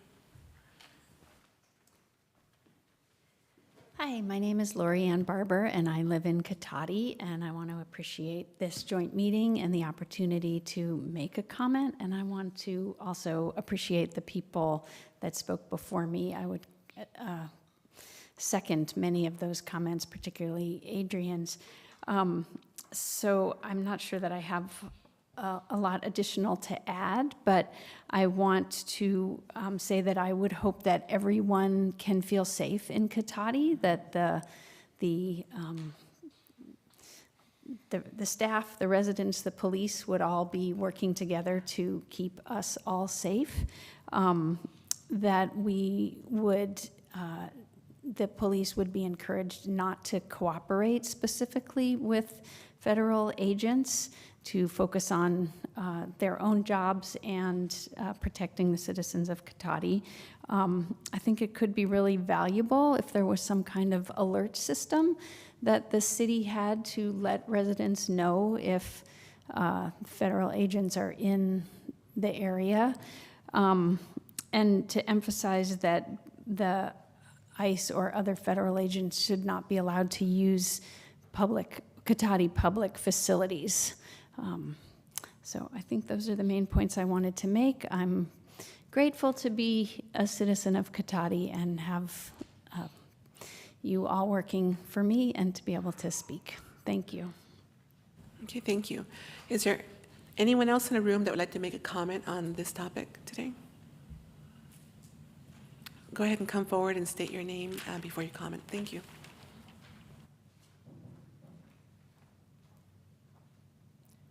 Hi, everyone. My name is Megan Coffey. I live in Cotati. I just found out about this meeting at the last minute, and I apologize. I was late, so I don't even know what I missed, but I did hear a lot of really great points. And I was raised in the Quaker tradition, and I was raised as a little kid to be very proud of how Quakers have resisted human rights abuses since the beginning. Some of you may or may not know that Quakers were a huge part of the Underground Railroad during slavery times, and were a huge part of conscientious objection to the Vietnam War and things like that. So I just, I hope, and again, this may have already been said, but I hope that Cotati will make sure that schools and houses of worship are protected. Ideally, I don't know what is legally possible, but any kind of statement of resistance and noncompliance at least lets our community members know that we have their backs. I myself am Chicana, but I don't look like it, so I don't, it kind of breaks my heart that my Latina siblings, even if they're citizens, have to feel like they're in danger. And I get this privilege of not feeling like I'm personally in danger. And I just think that we should all have the same feeling of safety. Thank you for listening. Thank you. Is there anyone else in the room that would like to offer a comment on this topic? Okay, not seeing anyone. Oh, one more person. If you can please state your name before you comment. Thank you so much.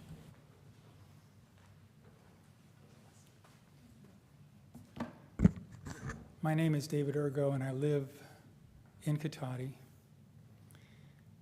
And I echo a lot of the concerns here. I even echo some of the concerns with what it's called woke. There's some legitimate things going on there, I believe. But my concerns are especially informed by a former ICE attorney, Ryan Schwank, who was in training. He was told to train ICE agents and was assigned that I believe last fall. And it's probably 4 weeks ago, that he quit his job and he went to Congress and said, this is not right. These agents aren't being trained in the law. They're not being trained how to handle people who they suspect as criminals. They are not being trained properly. Even the agents themselves are a little scared. So I have deep concerns that they show up here and they not only threaten the people that they find, but they're also working with our police department, and our police are being forced to work with people who don't know what they're doing. My trust in ICE is very low. I don't think they have been properly trained. And going door to door looking for people who look like my stepson is frightening. I have no problem with them going after criminals. I have no problem with any law enforcement going after people who are unauthorized and are violent. I do have a problem when people are swept up and stopped in ways that, and taken away in ways that I wouldn't have imagined 5 years ago. Being loaded up and taken out of state into concentration camps, denied their habeas corpus rights, denied their right to an attorney. That's not okay. So whatever policy you come up with protects our police force, protects our citizens, and protects people who are here who are not violent to the full extent of the law. Thank you. Okay, thank you. Is there anyone else in the room that would like to make a comment on this topic? Okay, we'll go to online, to Zoom. Thank you, Mayor Lemus. Speaking to our Zoom attendees, if you would like to make a public comment on this item, please use the raise hand icon. The first hand is from Lori. You have the floor. Hi. My issue with all of this is the Police Commission, Advisory Commission, they had a great conversation. Chief Simmons was explained all of this.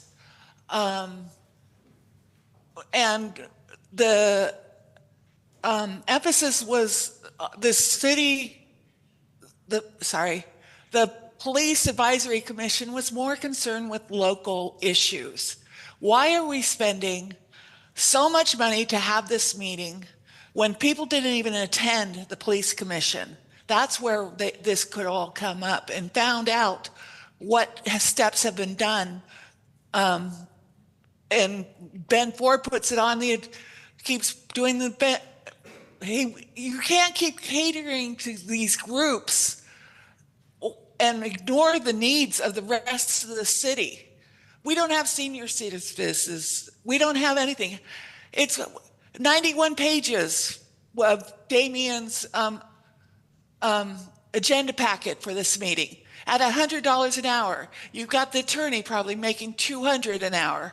You've got police chief making, I don't know how much, but I get your point. But we shouldn't have these national issues become more important than the local, what these residents are paying, what we're using our tax dollars for. We get skeletal services and you spend them. And I'm as anti-ICE as anybody, but there's appropriate places to do this, and nobody listened to the Police Commission, and they're great guys and everything, wonderful people. And nobody, there was only a couple of us on Zoom.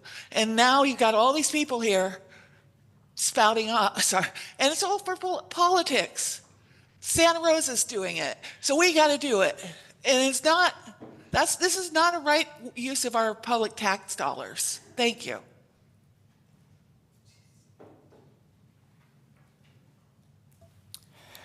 The next hand is from the call-in listener, last 4 digits of the phone number. Oh, the hand just went down. If you'd like to make your comment, please put your hand back up. We will go to Rhonda Findling for now. Rhonda, you have the floor.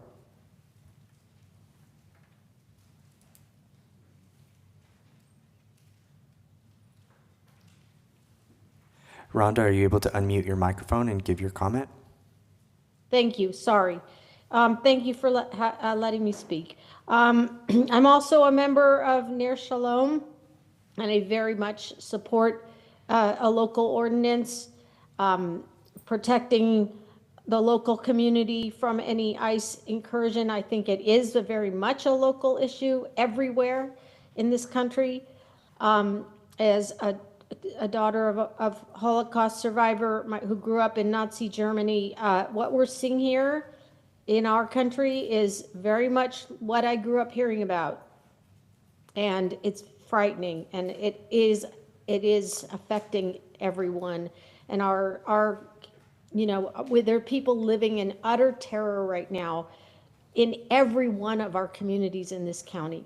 So we owe it to them, to the people in our local communities, to speak out against, and for the Cotati City Council to pass an ordinance. Thank you.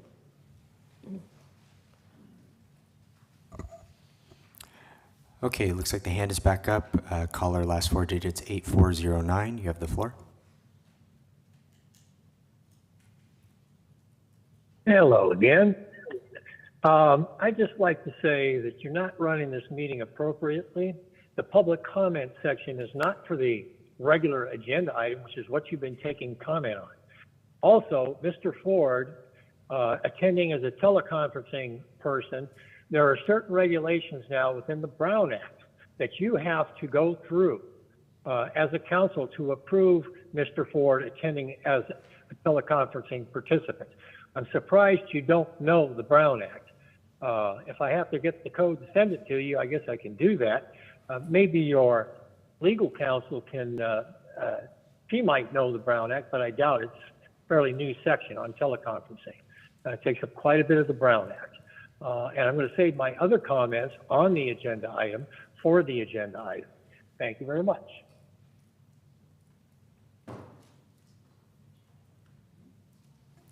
Mayor Lemus, there are no further hands on Zoom. That will end public comment. Okay, thank you. So there was a couple of questions that I heard that I was wondering. Councilmember Ford, I think that we did publicly provide that information, correct? Yes, Councilmember Ford's location is published on the agenda. There are traditional Brown Act requirements for teleconferencing, and there are new Just Cause Brown Act requirements, or newer. So Councilmember Ford is attending under the traditional Brown Act requirements with the location of his attendance on the agenda, and that location available for public comment as well. Okay, thank you.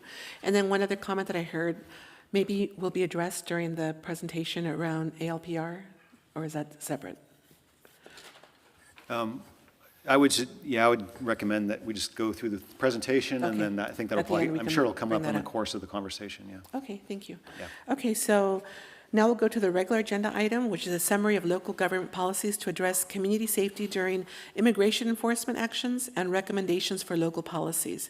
So I believe we have a report on this. Thank you. Yeah, we do, Mayor. Thank you all. So just quick context, at the March 10th City Council meeting, the City Council requested that staff research policy options to maintain the trust and protect community safety before and during immigration enforcement operations, and bring back options for discussion at the next City Council meeting, which is tonight.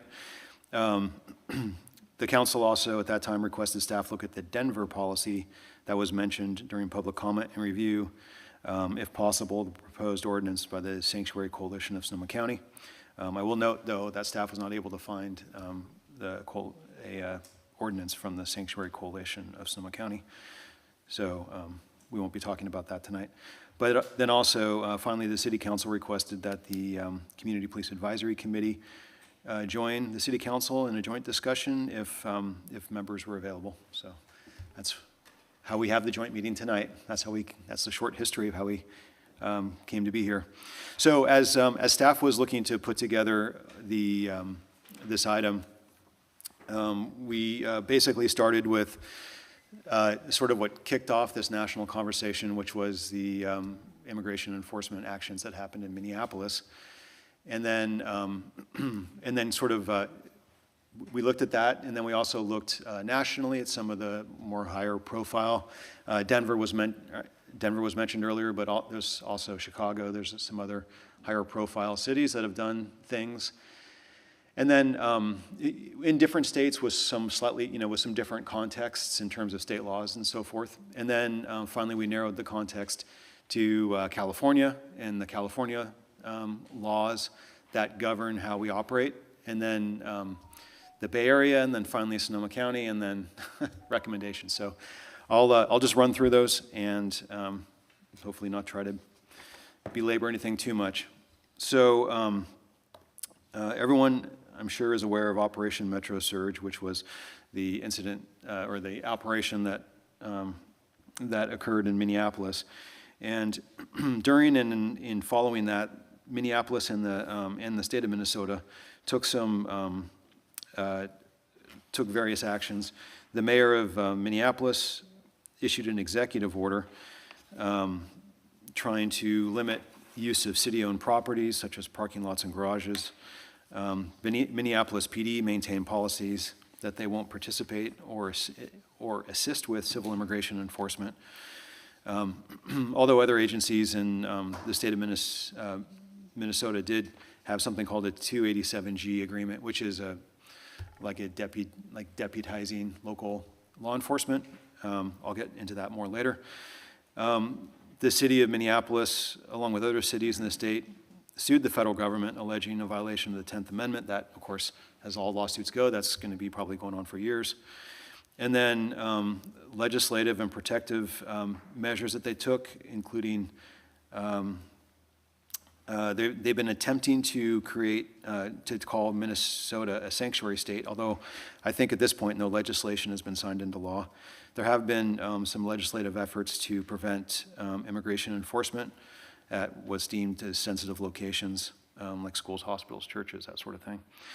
And then, and this predates the latest actions that we're all here talking about, but in 2023, Minnesota enacted legislation allowing undocumented residents to obtain driver's licenses. So that's, that kind of gets you up to speed on what's happened in Minnesota and Minneapolis in a broad sense. So the state of California, as I mentioned, is in some ways a very different framework than what's happening in other states. So the state of California has passed a variety of statewide laws to address these kinds of issues. So there's the Values Act, the Truth Act. More recently, there's the No Secret Police Act. And then there's also, just sort of underlining all this conversation tonight, there's the California Duty to Intercede law. So the Values Act was in 2017, and this is a state law that serves as a baseline by restricting the use of state and local resources for immigration enforcement purposes. The Truth Act, which was also effective in 2017, mandates that local jails provide inmates with written consent forms before ICE interviews, requires notification of release dates given to ICE, and compels annual community forums. The No Secret Police Act is a more recent thing that was passed in September of 2025 and signed by the governor. It bans federal and local officers from wearing masks to hide their identity, with some exceptions like undercover work and SWAT and medical kind of exceptions. But this law, and this was geared towards federal law enforcement specifically, I think, although, statewide, that's really not a thing, but they were trying to address some of the masking and concerns that they saw, particularly in Minnesota. So the law is currently on hold. A federal judge temporarily blocked the law in February of this year, finding that it likely violated the Constitution by selectively targeting federal agents while not applying equally to state law enforcement. So that's, anyway, it's state law that's been passed, but it's currently in the courts. And then finally, the California Duty to Intercede law. This was built on previous laws that basically say that police officers have a duty to intercede, and I'll get into what that means, but this law took effect in 2022 and requires that police officers immediately report and intercede when witnessing other officers use excessive force that is clearly beyond that which is necessary. Intercede includes physically stopping the excessive force, recording it if equipped with a camera, and reporting the incidents to a supervisor, and failure to intervene can lead to serious disciplinary action, including revocation of an officer certification. So a little back, if you don't know, peace officers in California are now certified by the state, so the certification can be revoked if they're found to be violating various laws. And that just means they no longer can be peace officers in the state of California. All right, so that gives you sort of a broad brush on the state of California and where we are with statewide legislation. So narrowing it down to some of the Bay Area, somewhat Bay Area jurisdictions have done in the relatively recent past, and I'll group this into the type of actions they took. So Alameda County, the city of San Jose, and the city of Santa Clara have passed resolutions generally, and the resolutions generally are prohibiting use of public spaces for civil immigration enforcement. Some cities have passed ordinances, including the city of Berkeley, city of Richmond, city and county of San Francisco. They have a variety of, they do a variety of things. For example, city of Berkeley focuses on prohibitions on disclosure of protected personal information and required reporting of ICE requests. City of Richmond, they use their ordinance to try to limit the use of city facilities and also city staff for federal immigration enforcement and sharing personal information unless legally mandated. City and County of San Francisco, and I'll talk more about Santa Rosa in a minute, but I understand that Santa Rosa is looking at an ordinance that would be very similar to the City and County of San Francisco, sorry, that basically amends their municipal code to state that civil immigration enforcement is not a city purpose for use on city property and authorizes the city attorney to bring a cause of action or like an injunction if somebody uses it in an unauthorized way. So they basically define, basically broadly says nobody can use city property, broadly speaking, so that's city real estate or city, I guess, personnel or equipment or whatever, for any unauthorized use. And then in the ordinance later, they just say use of any city property for civil immigration enforcement is considered an unauthorized use. And then it delegates the city attorney to be able to try to do something about that if there is some unauthorized use that's found to have happened. Santa Clara County is also looking into an ordinance, although I think that's still draft at this time. And like I've seen in other counties, they're also thinking about ways to use their social service arms.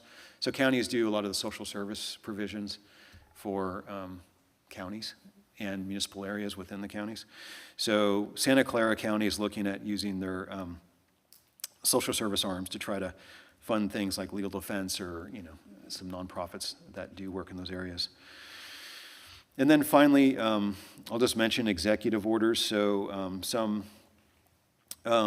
bigger cities, particularly like, and I can't speak to these are out-of-state cities that I'm talking about, but one was the city and county of Denver, and the other is the city of Chicago. They have, so their structure is different than our structure, but their mayors are delegated authority to do executive orders. And the city of Chicago had the mayor there issued an executive order to try to restrict use of city property for immigration staging, processing, and then other protocols for their police department. City and County of Denver, they basically did a very similar, their mayor passed or signed a very similar executive order. And all right, so that brings us to Sonoma County. And the staff is aware of some jurisdictions in this county that have done something in this area, so I'll just list what those are. Well, first of all, the jurisdictions are the County of Sonoma that has done various things, the City of Petaluma, the City of Santa Rosa, and I won't discuss it in detail, but it's our understanding that the City of Healdsburg also joined the lawsuit against the federal government regarding its sanctuary city policies. I'm not aware of any specific thing that they've done other than join the lawsuit. So in Santa Rosa, in 2017, the city of Santa Rosa declared itself an indivisible city, and more recently joined this lawsuit I mentioned against the federal government, challenging the designation of sanctuary jurisdictions. In February of this year, Santa Rosa adopted a resolution urging Congress to reform federal agent conduct regarding transparency and identification. And as you probably well know, Congress is in the throes still of debating this, tied to a budget bill about trying to have Congress, who has oversight over ICE and these federal agencies, to mandate some additional like I said, transparency and ID type requirements. And then currently Santa Rosa is proposing an ordinance, actually it's on their agenda for tonight, which, as I mentioned earlier, follows the at least what was proposed follows the San Francisco model to try to limit access to public property. But obviously it's unknown at the time of this report what the city council there will do, or if they'll adopt that, some version of that, or won't adopt anything at all, I don't know yet. But basically, as I said earlier, they just create a general definition of what city property is, and they just say any unauthorized use is not allowed, and they say that use of city property for federal civil immigration law is not a city purpose. There's no, in the Santa Rosa ordinance that's being discussed tonight, there's, unlike some of the other examples at a, sort of in the Bay Area or out of state that I mentioned, there's no signage, noticing, reporting, or any requirements like that, but it does authorize the city attorney to bring injunctive or other civil relief, essentially code enforcement against the federal government.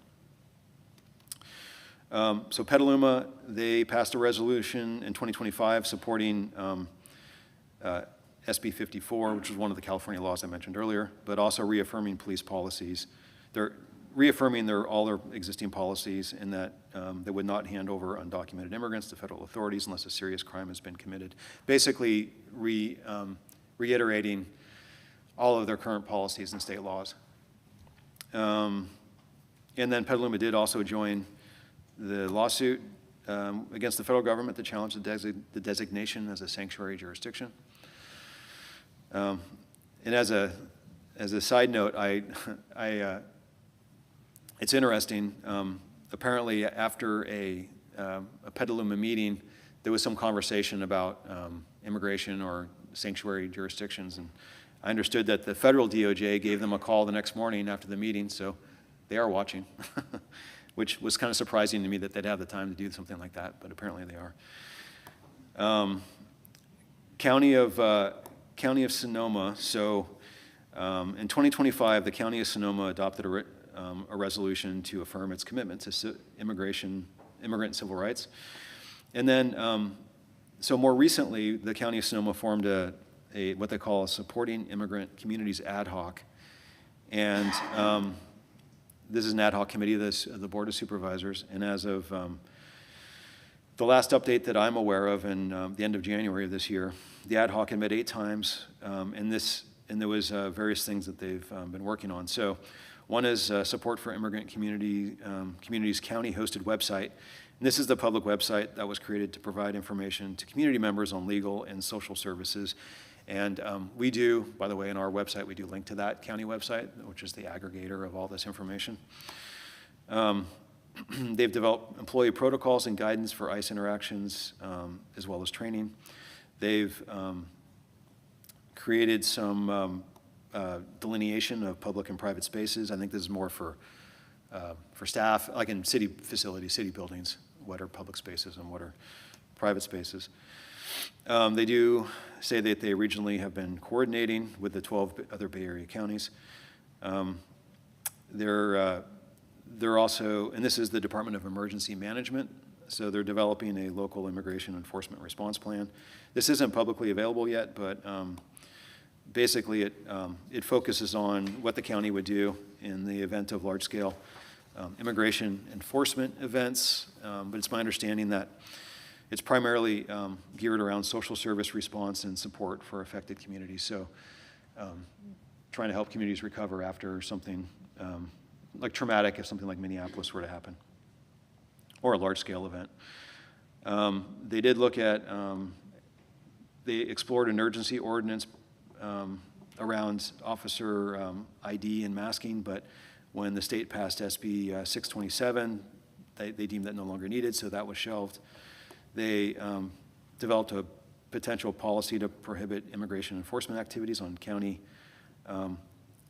county-controlled properties, and basically they passed, so the county passed a resolution in January of 2025 basically saying that the county and county staff can't you can't use county resources or property for immigration enforcement, and provides direction to be reaffirmed by department heads that they all understand this and the staff understand this.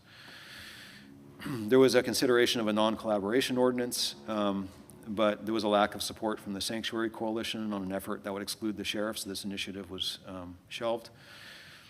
There was an inventory of local immigrant services, and then there was some funding of some non-governmental organizations, specifically the North Bay Organizing Project to support the North Bay Rapid Response Network and the Secure Families Collaborative. So the County of Sonoma did provide funding for those two NGOs. And then finally, there was, in public comment at the last council meeting, there was a similar version provided to the Community Police Advisory Committee. There was a sample ordinance that was provided.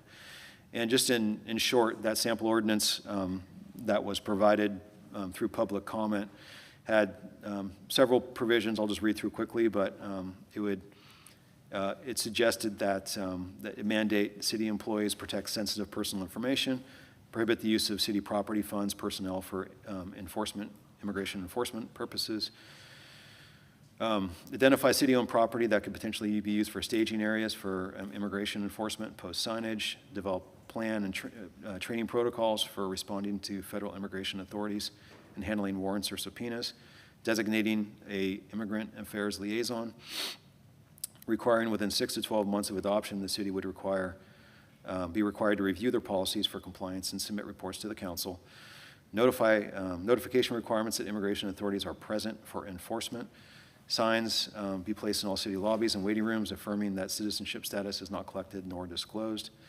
The chief of police would maintain a policy requiring all sworn personnel to visibly display their name and badge while performing duties. The city council is to ensure that the police department remains locally controlled, is not subject to federal deputization without consent, and this is the 287G thing that I was mentioning earlier. All right, so that is sort of a quick run through of all the different elements, and I'll try to aggregate those into some of the main points and some thoughts, initial thoughts to discuss.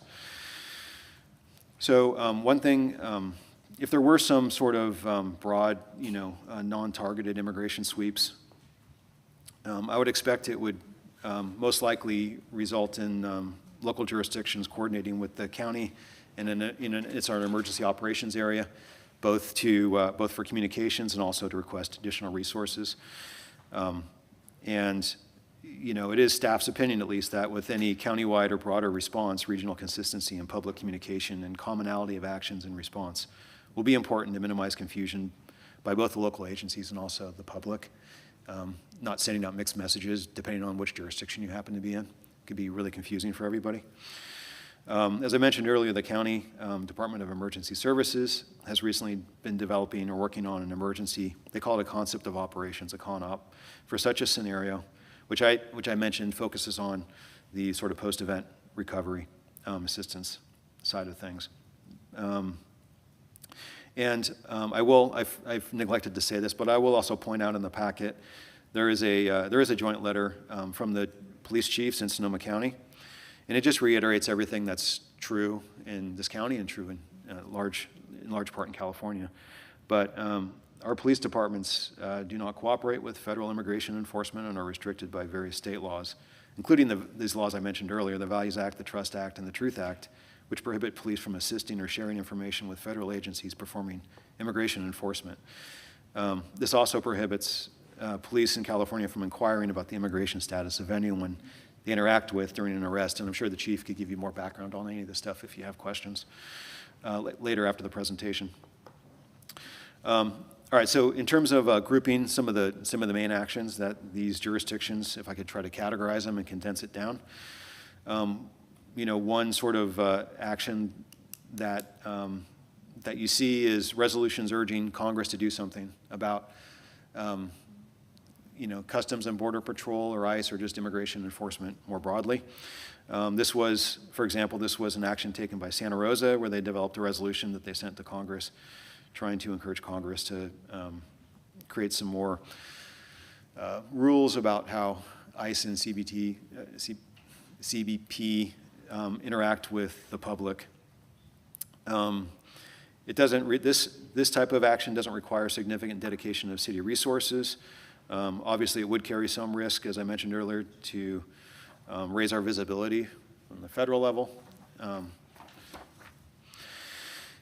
Another sort of general category, another group of things that these different jurisdictions, there's a commonality, is limit immigration use of city property or public property.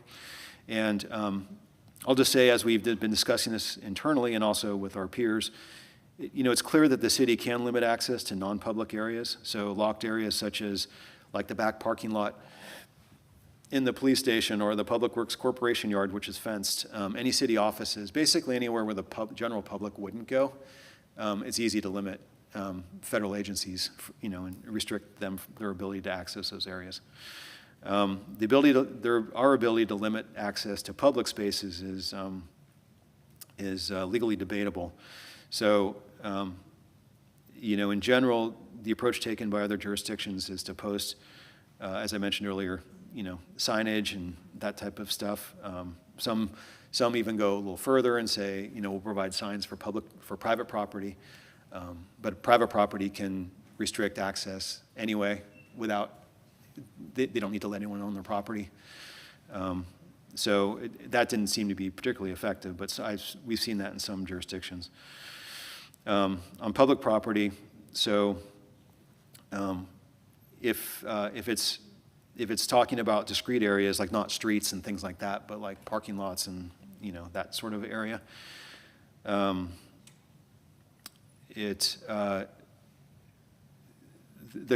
the issue that comes up in that conversation is that these areas are accessible to the general public, so it's just really unclear how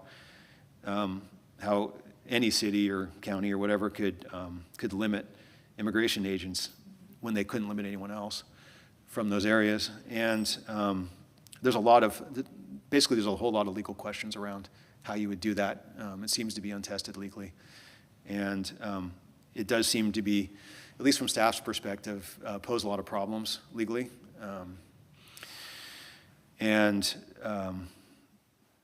In any case, regardless of the legality of it all, the stated recourse in any of these different ordinances or resolutions that it wouldn't be resolutions, it'd be ordinances, is to file a civil lawsuit or seek injunctive relief against the federal government. One thing that would be clear is that would be could be a very expensive endeavor to try to sue the federal government to find out if it's legal or not. And another approach, as I mentioned earlier, and this is the approach like the County of Sonoma did, which is a resolution prohibiting the use of county resources and property for immigration activities, which doesn't have that legal issue, but also sends a clear message both to the staff in case there's any doubt, and also to the community if there's any doubt that there would be no use of any city resources on any sort of civil immigration enforcement. All right, so another general category is restricting disclosure of personal information. So in general, the city doesn't collect personal information except for the police department. They collect some personal information. And some limited information is collected for water and sewer accounts. But in all those cases, this information can't be released to any third party, including the federal government, except for with a lawful purpose. As I mentioned earlier, the state has very broadly construed laws that doesn't allow local police departments to work with federal immigration enforcement. So I know I've seen that in some other contexts, but without a valid court order or otherwise required by law, it just can't happen. So at least it can't legally happen.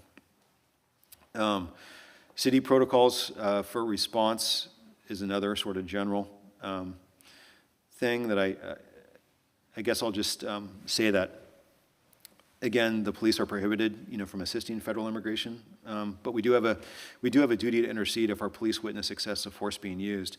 So in significant immigration actions, so our police may be called out to keep the peace, you know, particularly when you have a situation where you have angry crowds gathering, something like you saw in some of these events in like Minneapolis. And for a small police department, it would be challenging. It would be challenging to, depending on how something like that's constructed, it would be challenging to, given the other law enforcement needs going on in the community, to do like every single incident, unless it's a broader incident, we'll be there anyway. But it would just take some more thought if that was something the council wanted to look into more. But there are some implementation issues that would have to be thought through. Reporting and transparency is another sort of general category. So Berkeley's an example here where any request from immigration be documented and reported at the next city council item as an informational item. And again, the main issue here would just be public safety, because the timeliness of the report and how it's conveyed could create other public safety issues. For example, if a whole bunch of people converge on an area and then it creates a whole bunch of other issues potentially, that would endanger the public. So there's maybe ways to go around that, but that's it also has some challenges. Restricting, I swear I'm almost through this, but restricting use of masks and reporting requiring IDs. So in California, masking an ID of police is already restricted under the government code, and it's exactly for the same reason why the state legislature passed that law last year to try to mandate it on federal law enforcement. But we're already required to have IDs, and we can't mask except in very narrow examples. But most of those we don't ever do. So an example in California context might be like a gang task force or a SWAT, but we don't do either. In Cotati, we don't do either one of those things. The only example that we could think of is maybe you're dealing with someone with a known like a contagious medical condition, and you're wearing an N95 mask while you're handling them, for booking and that kind of thing. But that's a pretty limited example. And then finally, the deputization of local police. This is that 287G agreement I mentioned. So in California, there's very few, if any, police departments that have these types of voluntary agreements for immigration enforcement, as they generally would conflict with state law. And Cotati does not have such an agreement, and there's no way for the federal government to deputize a local police officer involuntarily, nor is it legal in California for the police to assist or perform civil immigration enforcement. So given all of that, some things just from a staff's perspective that I think that could be flushed out in conversation here with the committee and the council is we obviously could develop a resolution urging Congress to require policy action to restrict certain practices from ICE and improve ID, similar to what Santa Rosa did. As I mentioned, that could come with some risk of kind of singling yourself out with the federal government. That's unknown, though. Develop a resolution reaffirming current practices in state law, similar to what the city of Petaluma did. This is relatively quick to implement and has the benefit of reassuring the public that we don't cooperate with federal civil immigration authorities and that we do follow best practices in policing. We could, as I mentioned earlier, with any sort of significant immigration action, there's going to be an emergency operations startup, and we're going to be working with our partner jurisdictions.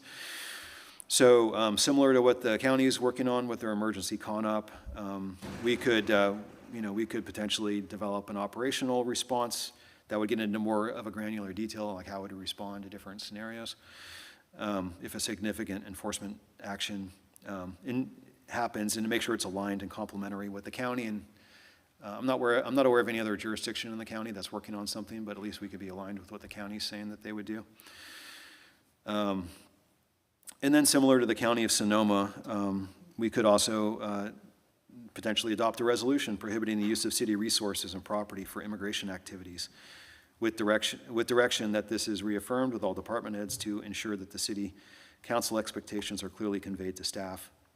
And this would also be relatively quick to implement, and also has the benefit of reassuring the public that if there's any doubt, that we don't assist with federal civil immigration authorities. It also ensures that all city departments and staff clearly understand that expectation. But regardless of what the, what direction comes out of tonight, we do also, recommend that whatever we do, we're ideally closely aligned with our partner agencies in the county, because this is most likely not going to be a Cotati thing. It's going to be probably a Sonoma County thing or a multi-jurisdictional thing. And and aside from just the emergency sort of operations and response benefit of that, it also has the benefit of clarity for messaging to the public and also sharing of resources. And I think I've probably talked enough, but I'll stop there, and I'm happy to take any questions. And as I mentioned earlier, the chief's also here if you have any questions about law enforcement and their role. I want to thank you and the staff for the really comprehensive work that you did gathering all this information for us, and the public for providing some of the additional documentation. There's a lot to look at, and it's an important topic that we need to address. Unfortunately now I carry a birth certificate with me. I wasn't going to at first, but now with changes, I just, because for obvious reasons, I have to protect myself, so. I want to first go to questions from the City Council. And I was going to see if Councilmember Ford wanted to start. I'm not sure if you wanted to start or you want to have someone else. I don't have any questions. Okay, you don't have any questions. Okay. Okay, thank you. Okay. So City Council, anyone else have questions or on it? Yes. Mm-hmm. So I think you stated this, but I just want to make sure that I understood correctly. So with an ordinance, the way that happens, the cure for that would be to go through our code enforcement process and see that through.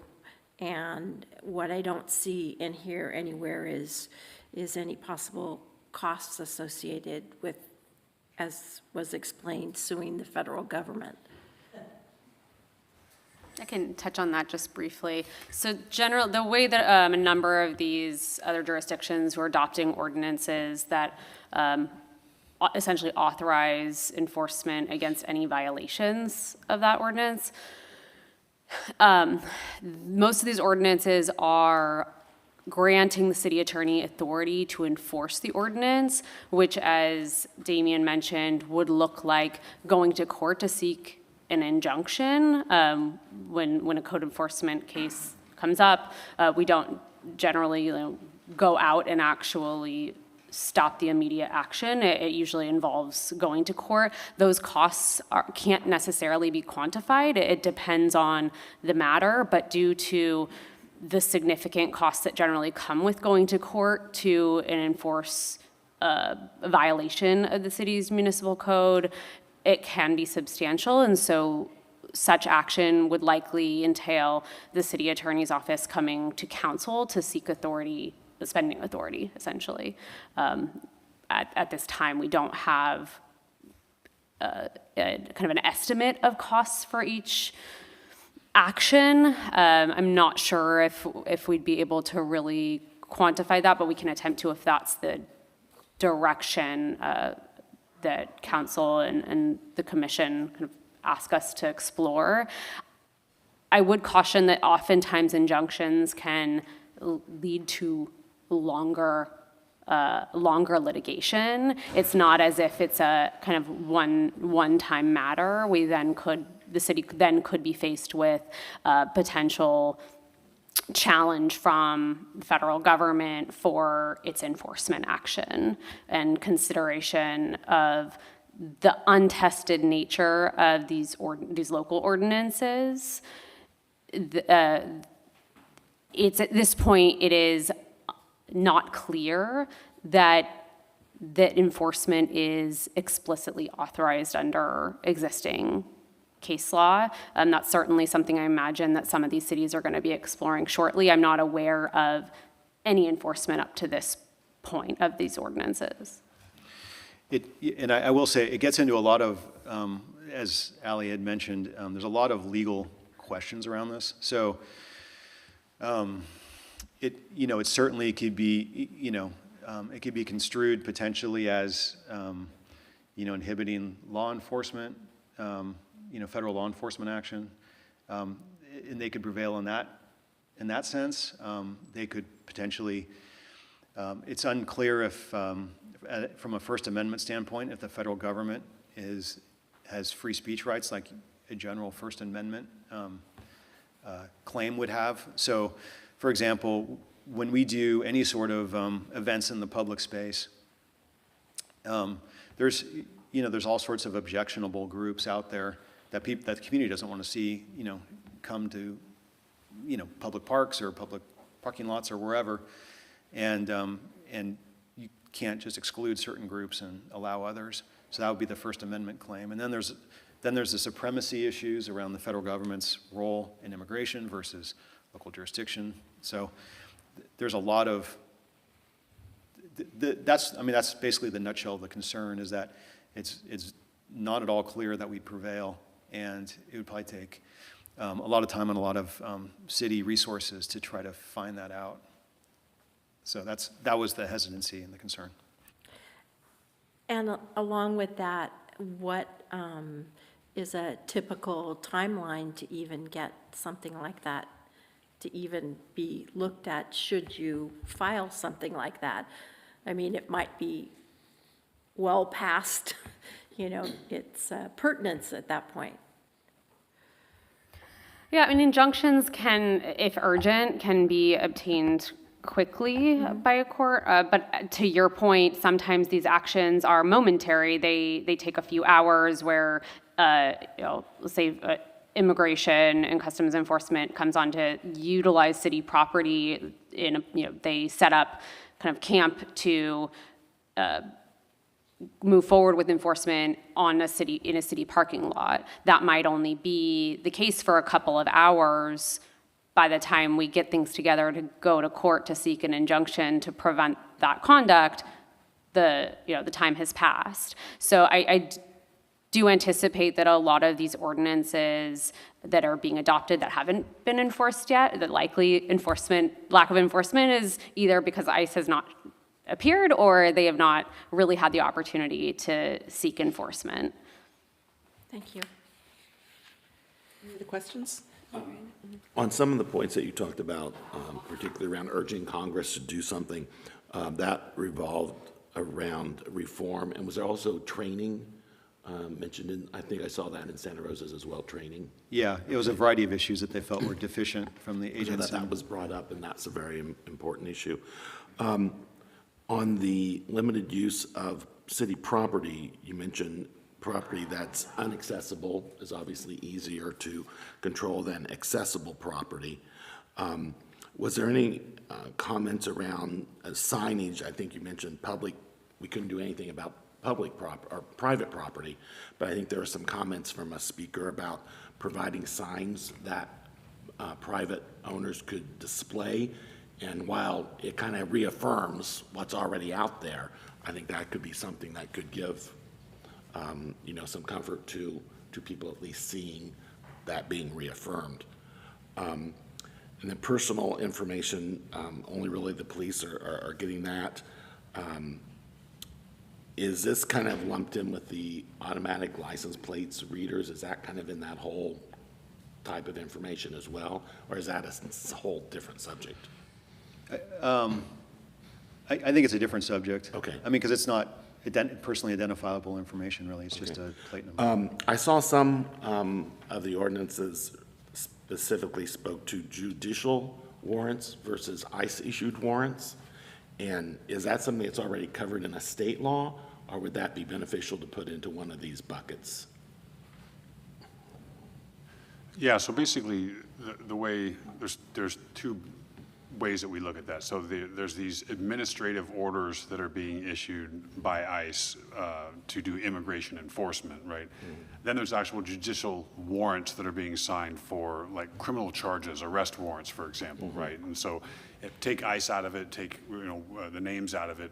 A federal agency can have some sort of administrative process that they go through, and in this case, ICE with immigration, they're using those as detainers, basically, to do immigration enforcement, right? That's different than, say, a judicial warrant where you have, the FBI has a federal warrant for a subject for kidnapping, and a federal judge signed that warrant. That's a warrant for that subject's arrest. And then that actually goes into a system that we can share with the FBI and get that information. So in other words, if someone, the FBI could call us and say, hey, we have an arrest warrant, a federal arrest warrant for, for murder for a subject that we believe lives in your city of Cotati.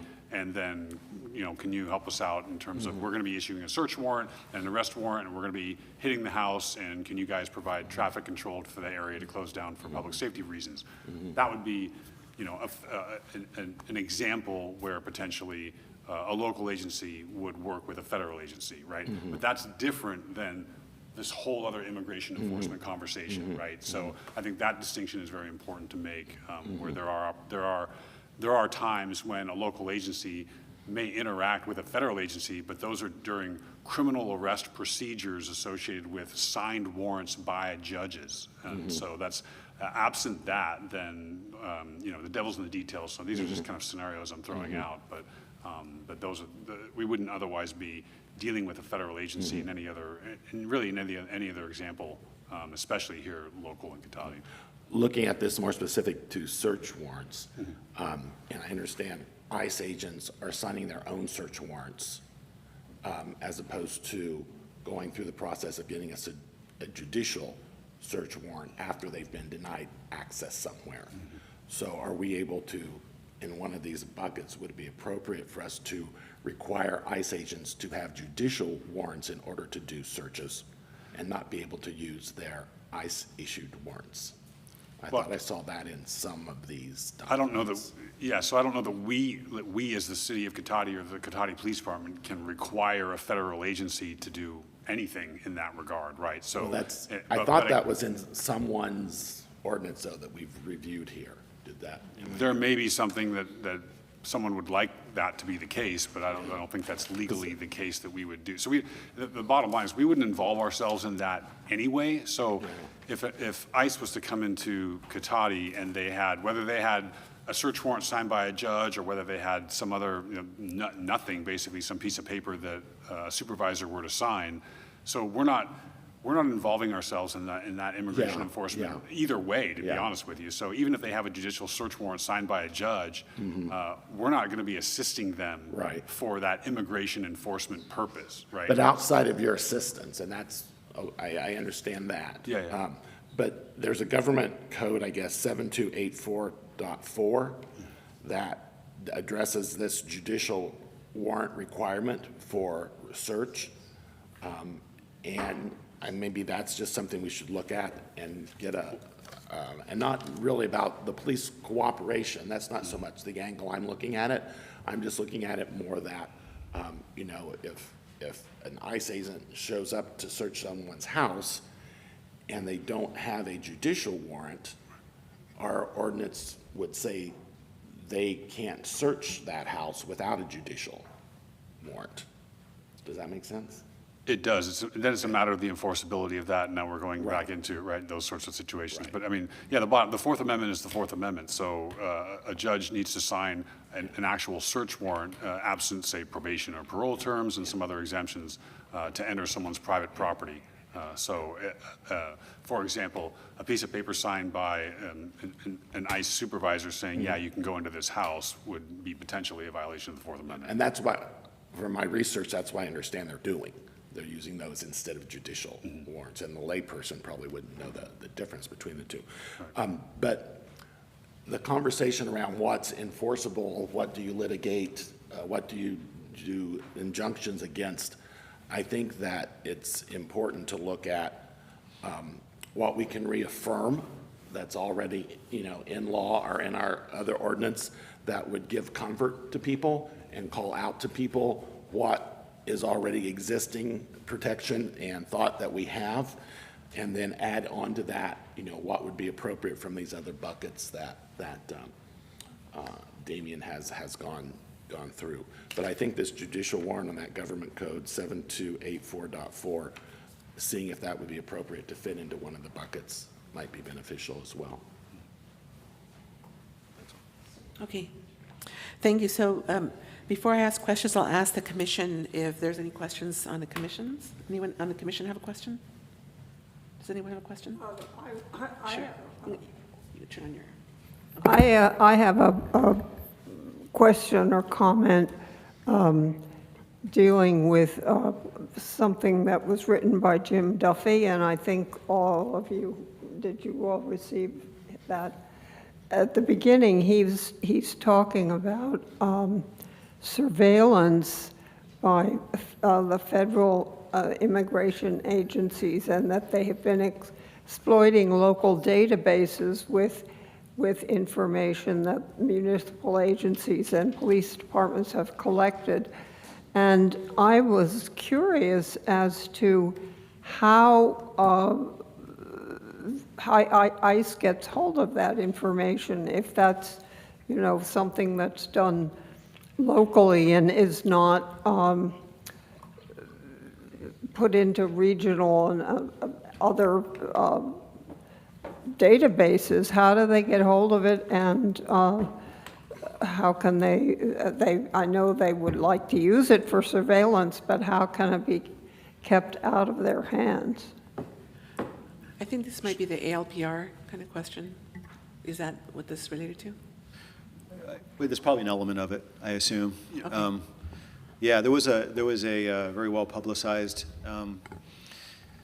situation in Mountain View, where the law enforcement agency there, I think when they set up their ALPRs, they didn't go through all the menus, I guess. They didn't set it up correctly. And so some elements of it were shared with some federal agencies. And they found that out, and it became a big firestorm, and Mountain View shut down all their ALPRs, and there was a lot of blowback. So this is my understanding, and the chief can add on if there's more that he knows that would be helpful. But basically, so we're talking the Flock system in this case. That seems to be the one that everyone's talking about. So with Flock, it's a national. They sell this product nationally. So there's different requirements in different states, and I think when Mountain View, what I understand is when Mountain View implemented their system, Flock in their administrative settings in the software allowed you to share or not share, with federal agencies, because there's some states that do, some states that don't. So they had that as an option. But I think, particularly in the wake of the whole Mountain View debacle, Flock basically disabled that entire panel for California agencies, and so you can't accidentally share license plate information. So there can't be a user error or whatever happened in Mountain View that can't repeat itself in a California agency. So at least with regard to Flock, that's the case. With regard to other, I assume what was being referred to as police databases, I don't know how any federal agency would get access to that without permission. Yeah, I'll speak to two pieces. First about the Flock piece. So the issue that happened in Mountain View happened well before we were even adopters of Flock. As you know, we're recent adopters of Flock. We just put those cameras up a few months ago. So as it is, and when we first started, so California agencies cannot accept or initiate sharing data with other states outside of California or at the national level, to include federal agencies. The toggle, it doesn't even exist. So even if you have a California agency that wants to do that in Flock, it doesn't, and we talked about this at the Police Advisory Committee meeting that we had last time, that you literally can't do it within the system, right? So when I look at my system, even on the screen, I can't accidentally press that button, or I can't have a staffer that would accidentally, or an officer that would accidentally press that button and enable that, right?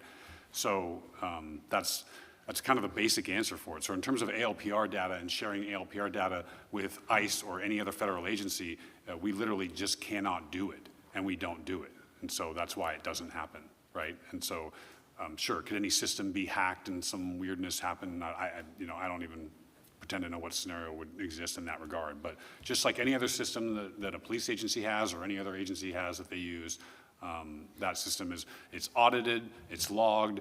We go in there for law enforcement, local law enforcement, criminal purposes, not for immigration enforcement or any other reasons. But in terms of the concerns about sharing, the whole system in Flock is disabled for the national lookup component of that. So I want people to just know that that feature exists, and we don't, so we don't do it anyway as a, just because that's our stance, but one of the reasons that at least we have the confidence in the system is that the system doesn't even allow for those mistakes to happen at least at the staff level, or that any of our people would make that sort of mistake. Okay. That's the ALPR section. The other part of it you mentioned about other data systems. So ICE has their own databases that they use at the federal level that I don't even pretend to know what access they have about different people in this country and whatever their immigration status and that sort of thing. We don't have databases that are looking into people's immigration status. We don't share that information with ICE or anything to do with immigration. So it kind of falls into the same thing. And as the city manager mentioned, on a number of different laws in terms of what we can and can't share information with ICE or for any other immigration purposes, that we don't do that. So the bottom line is we don't cooperate with ICE for immigration purposes, and that includes the sharing of personal data of any of the databases that we have that we access, again, for local law enforcement or for state criminal purposes. Yes. A follow-up question? Yes, go ahead. Chief, it was my understanding that we don't even ask people their immigration status. Yeah, that's correct. I mean, okay. without sounding like I'm minimizing it, we don't care what someone's immigration status is for purposes of the job that we do. That's it. So it wouldn't be data we have because we don't ask and we don't keep it. So we don't populate even... it on our ends, okay. and there's the databases that we use don't keep. We don't have an immigration button to look up somebody to see what their immigration status is because we don't care about it. It's not a factor in any of the job that we do for purposes of local law enforcement or public safety. Thank you. Any other questions from the commission? No? Okay. Okay, so at this time, since we already had public comment on it, I don't know whether we're going to formulate something based on there's 4 points that you indicated on here. And Madam Mayor, point of order, you have to open this up to the public. Well, we already had public comment that was on the topic. This is business, ma'am. Clear that with the clerk. So this is business is different than this item, ma'am. All due respect. We're waiting to speak on this item. So this is a special city council meeting, and the public comment period that was held was specific to this specific special meeting item. The council and through the chair are not required to open up the item again for public comment at this time. Mayor, I'm going to object. Civil Rights Brown Act violation here. Citizens' business was clearly pointed out in your agenda. This is a separate agenda item. Each and every agenda item must be opened up to the public for public comment. Please don't violate the Brown Act. Yeah. We already took public comment on this item. If you read the agenda, it says on there specifically on this topic. So we already received comment on this. Okay, so at this point, then our next step is to kind of direct staff to come up with something around the points that we had discussed. And my kind of last question on it is where it says, bullet point 2, develop a resolution reaffirming current practices. And the current practices that we talked about were, for example, some of like the county-owned properties and facilities, no city staff or PD participation. What's included under that? So the suggestion there from staff was, in the city of Petaluma approach, they basically say that it just reaffirms all of our, basically all the current practices, both at a state level and the local level. It could also include the 4th bullet, which is the County of Sonoma, where they're basically saying, the council, by resolution, is explicitly prohibiting the use of any city resources in case there's any doubt. A lot of the conversation has been around law enforcement interaction with ICE or immigration, but obviously there's a broader context here. So if there's any, if there's any doubt, and if the council wants to send a clear message that it's not just the police, but the city of Cotati as a whole, and all the Public Works Department, the, city administration, the Water and Sewer, Finance Department, none of us, including the police, right, would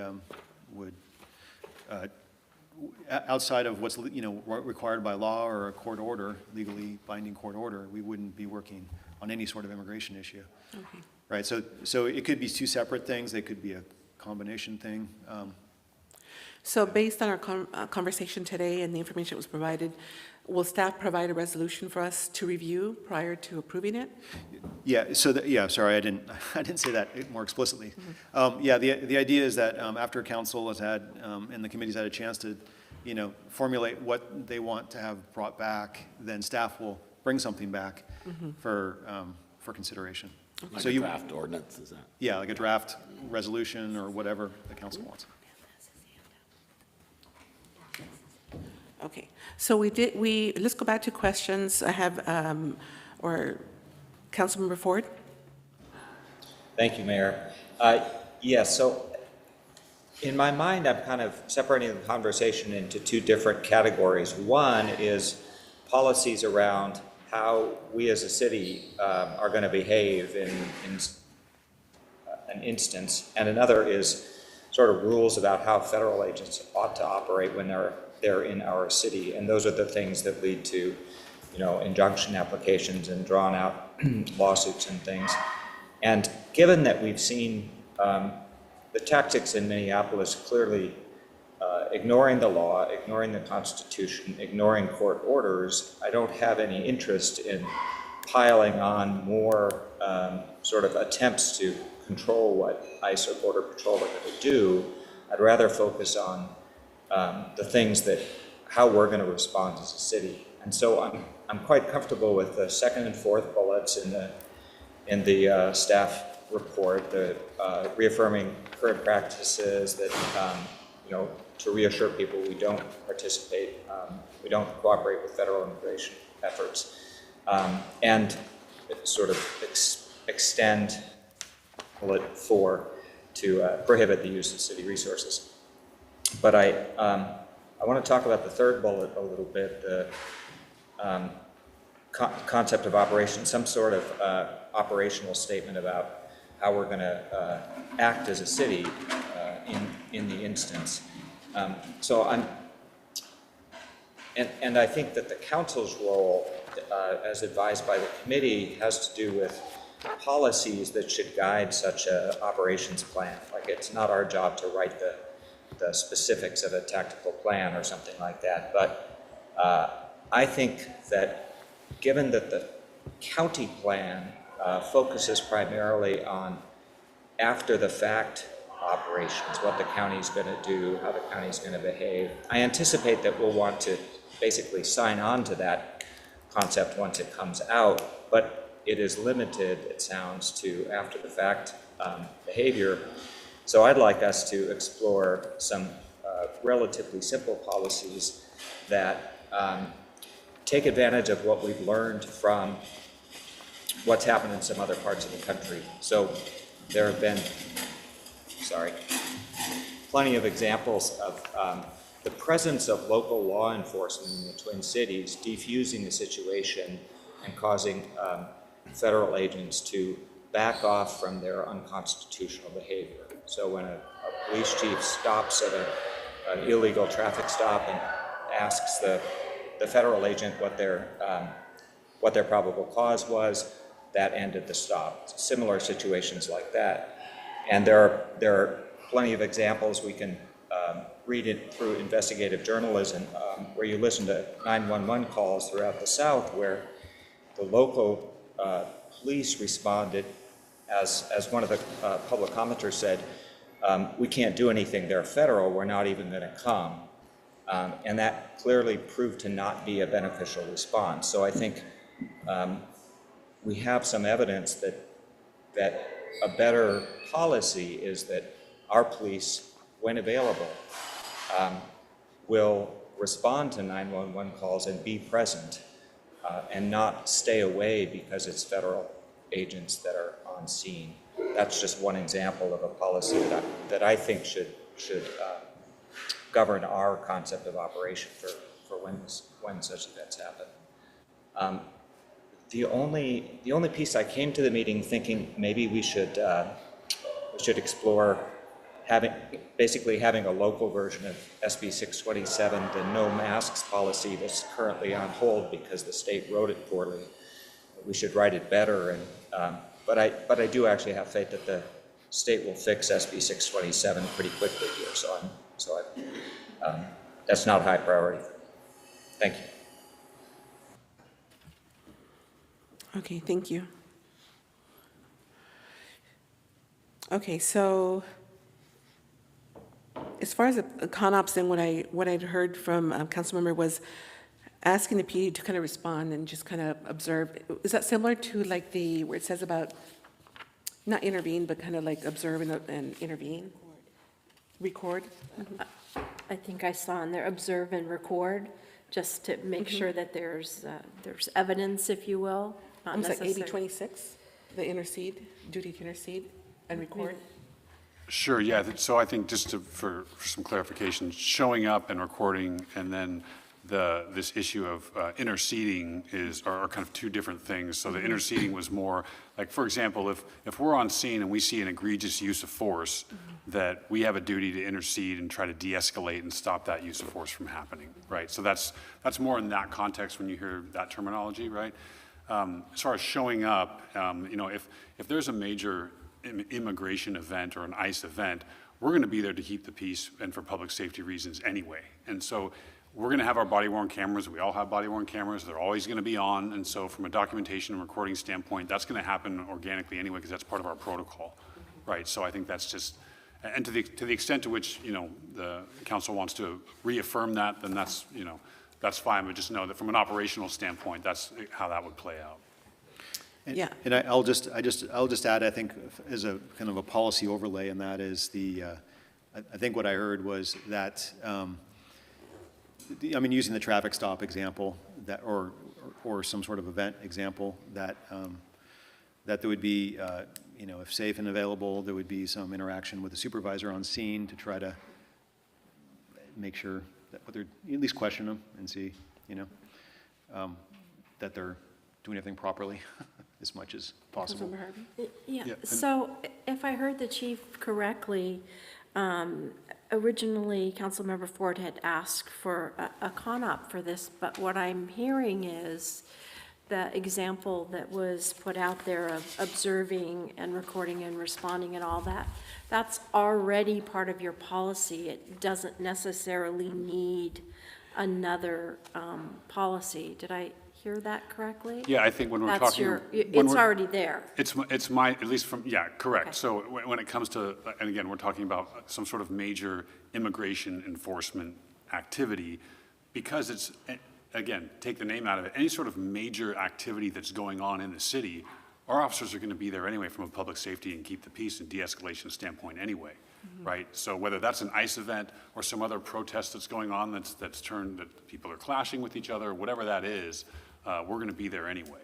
So, But I think that the part of the example that was brought up by Councilmember Ford was a 911 call coming in and them saying, "Oh no, it's federal. We're not going out there."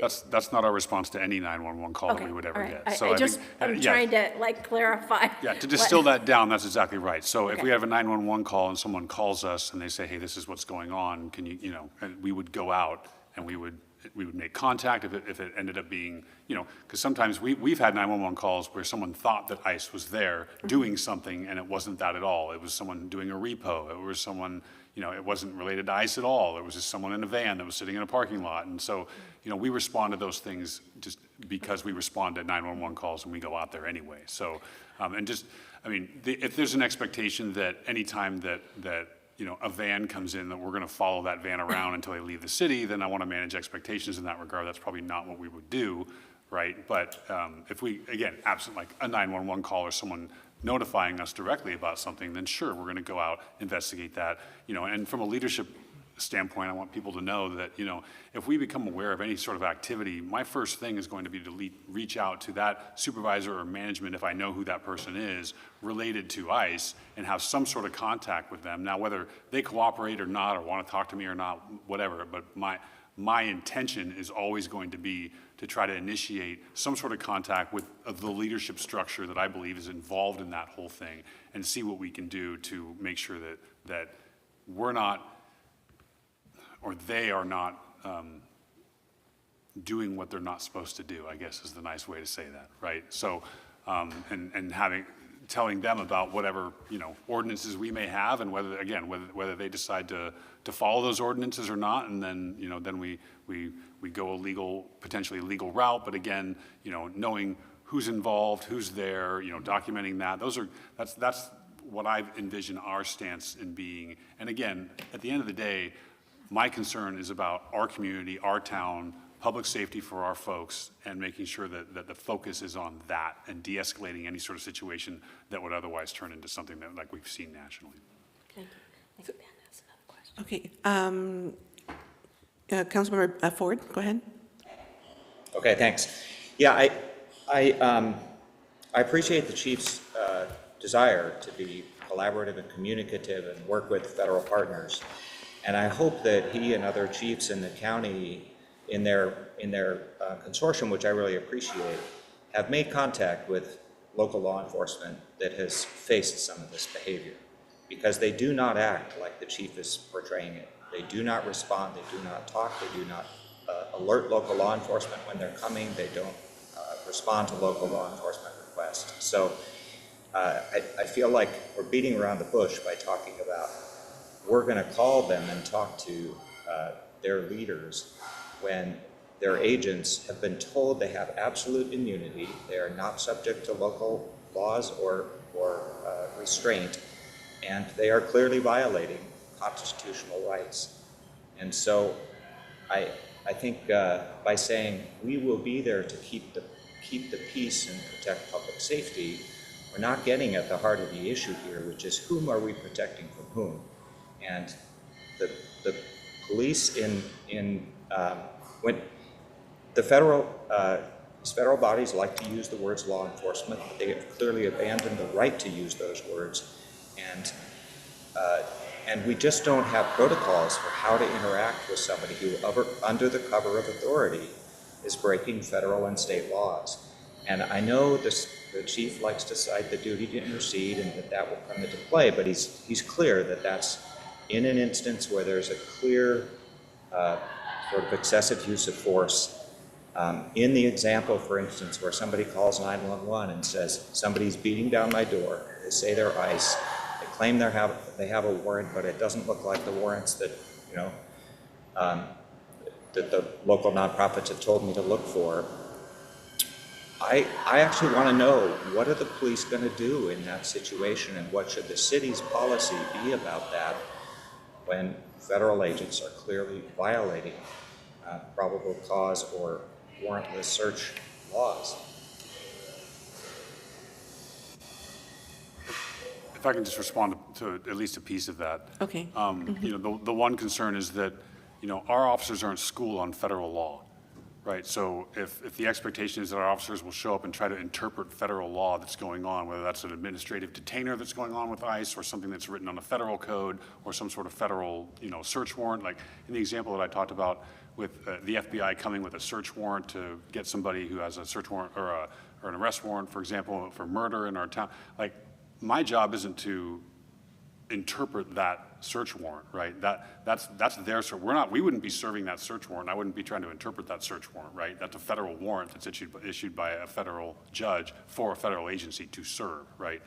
So I just want to make sure that to be clear about that part of it. But at the same time, in that scenario, if we get a 911 call and someone says, hey, someone's pounding on my door and we don't know if this is ICE or we don't know if this is, someone trying to rob us, or, there's people that pose as law enforcement, and then they say, we see this all the time, and they'll kick in a door and say, police, police, police, when they're intending on robbing them, hoping to kind of disarm someone from, the victim that they intend on victimizing. But in the event, that we would go out to that, we would go to that call, right? And then we would make contact with, say, for example, if it's an ICE agent, and then we would know, or we would try to figure out, okay, hey, do you guys have a search warrant? What are you doing? And have those conversations. But at the end of the day, then we're documenting that and then probably bringing that back to either a federal supervisor. And again, I'm under no illusion that any of those people are going to cooperate with us at any percent at all.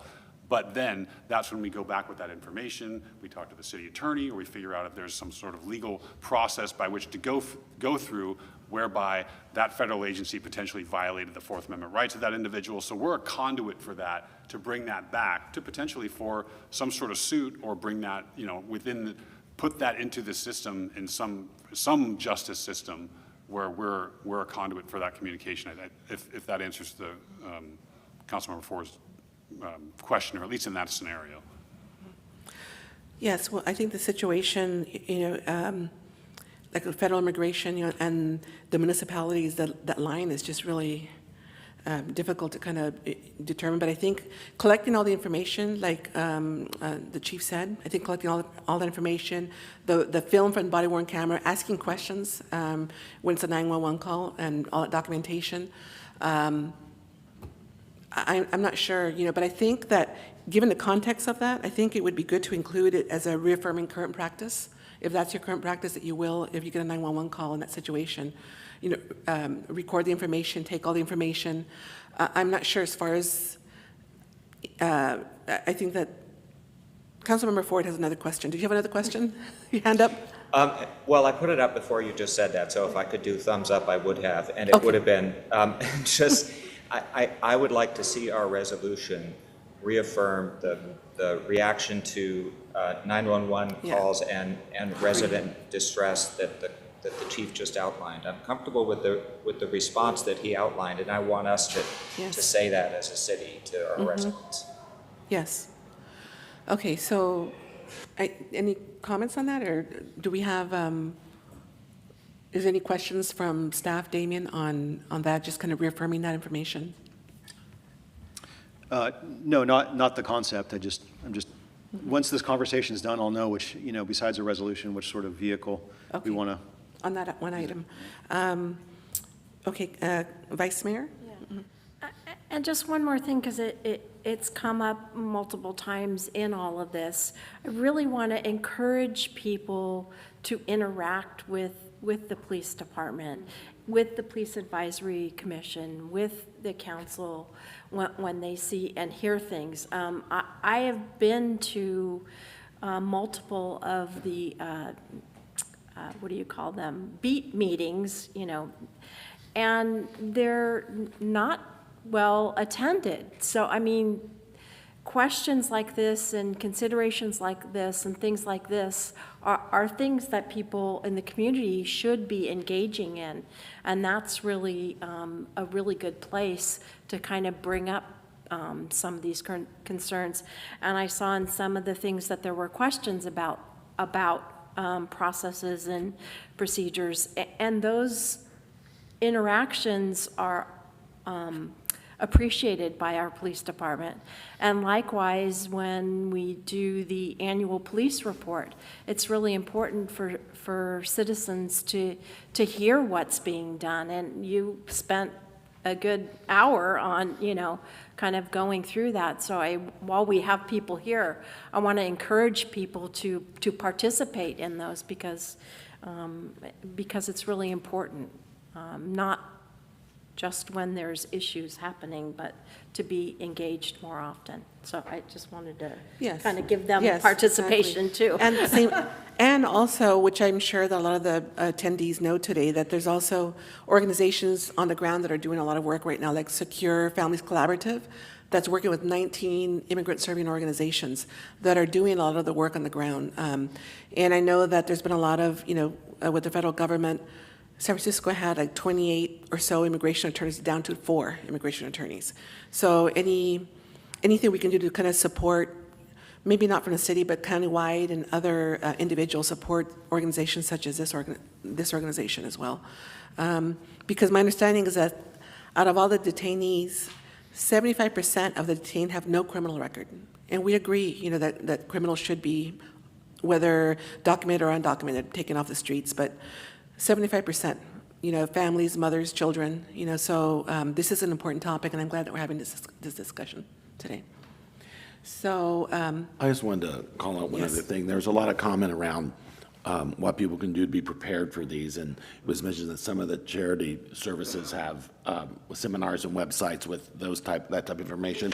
You mentioned specifically a Sonoma County website that's on our website we link to. Is there a way to reiterate that into the resolution, just to give information out to people? It's kind of what's out there, and maybe some of the agencies they could contact to get additional information to be prepared? Because I think that would maybe help ease some fears as well.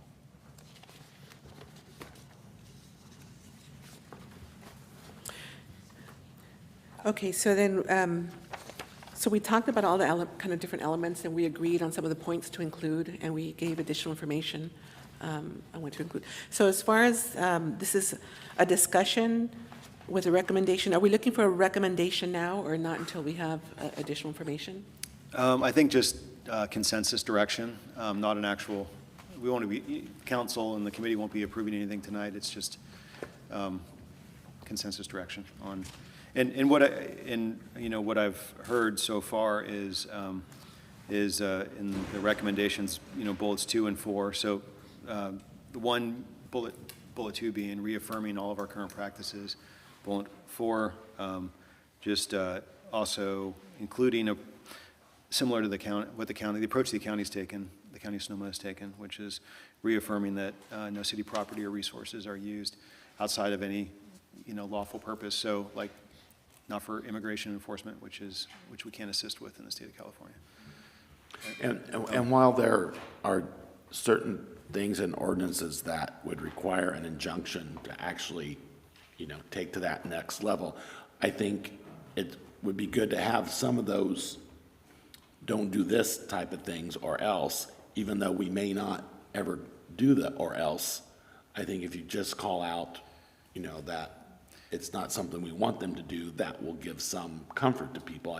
I don't want us to leave out all the don't do this just because we don't think we would ever issue an injunction. Does that make sense?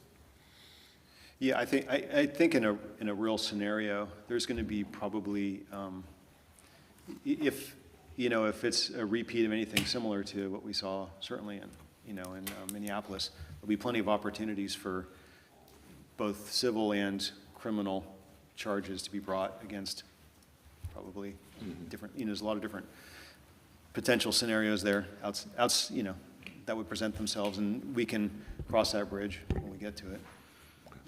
So I have a couple just real short things. If I like what San Francisco did, it's very short. They just amended one of their codes. They just added in there for civil immigration. You can't use these or do something. It was really short and simple. What we have to be careful is if we say any federal agent, the scenario that the chief said, if FBI is coming in here for child trafficking or anything like that, they should be able to use our facilities. So we have to be careful in how we word it, because we obviously don't want those kind of people here. And I agree with everybody else. I think more than just making a statement and how we don't want the civil immigration happening here. But if we do get the FBI or somebody coming in, we want to be able to support that. And however you word it, I think we have to be careful. I think City of San Francisco did that really well. They're one of the few cities, I think, that really made it plain and simple. Yeah, I think it's the term civil immigration enforcement, which both clarifies that it's immigration enforcement that we're talking about, as opposed to other federal agencies like the FBI serving a criminal warrant or something. Yeah, some of them put any federal agent. There's some that have said that, so we have to be careful. And then obviously those are all being called back, but we have to be careful about, that's what I'm concerned about. I mean.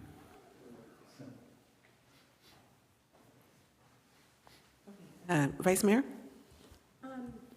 Do we want to also have in there that we'll kind of wait to see what the county is doing with their CONOP and stay up kind of along with that, so that when they have something, we can join in, or whatever the terminology is, we can see if that works for us?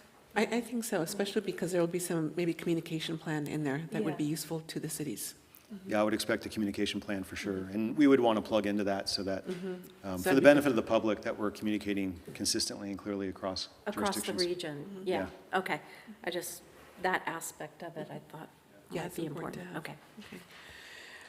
Okay. Okay, so I think we've given information, and now at this point, is there a recommendation to make, or are we kind of, we're giving you enough information? Just unless there's more comment from the committee or the council, I think I got good direction for coming back. Yeah. Can I ask one more question to the chief? Just so everybody can, what control do you have over federal agents coming in here? Well, when you say control, I mean, if they're When they going come to in come in with here, a they're going to lawful- come in here. It's If FBI or anybody comes in here with a lawful warrant, what control do you have over them? If they have a lawful warrant, then they're going to be able to execute the lawful warrant at their discretion. So, Okay. and the only thing, obviously, that's we're having at least the attempt at coordinating with those agencies, if nothing else, for intelligence purposes, so we know as much as we can to prepare for that, even if they're being uncooperative, like in an ICE situation. I don't think people understand that we don't have any control over them. Right, right. So a lot of this is obviously reactionary, but we want to plan as much as we can ahead of time so we can, again, then defaulting to public safety purposes and doing what we can so we're properly prepared and then ultimately de-escalate the situation if we can. If it ends up being these kind of horrible scenarios that we're seeing, nationally. But yeah, ultimately, and again, there's plenty of other federal agencies that have nothing to do with immigration enforcement at all, right? And so, again, but our focus is local, criminal, public safety. That's it. So even if for some reason the FBI or the DEA were to come in and say, hey, we're doing immigration enforcement on behalf of ICE or something, we're not going to cooperate with them. So it has to do with the immigration enforcement component of that is what I think what we're talking about here. And I think that's what San Francisco did well. They worked with DHS and everybody and put the specific wording in it. They're really simple. I think other agencies are getting too convoluted with it. Just put the simple wording in there and we don't have to do anything, but we want to. Okay. Okay, so any other comments? Okay. All right, so I think we've kind of given our input, and we want to thank you, and we'll look forward to reviewing that in the future. So the next item, was there any information received after the agenda was posted? Yes, thank you, Mayor Lemus. There were 2 written public comments received prior to the meeting, as well as some written comments delivered by some of the commenters in the audience. So everything is available here in print in the chamber tonight. Thank you. Okay, thank you.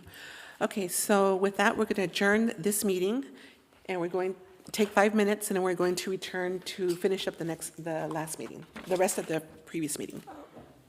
Not Martha, not for those.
Okay, we're going to reconvene the first meeting. Okay,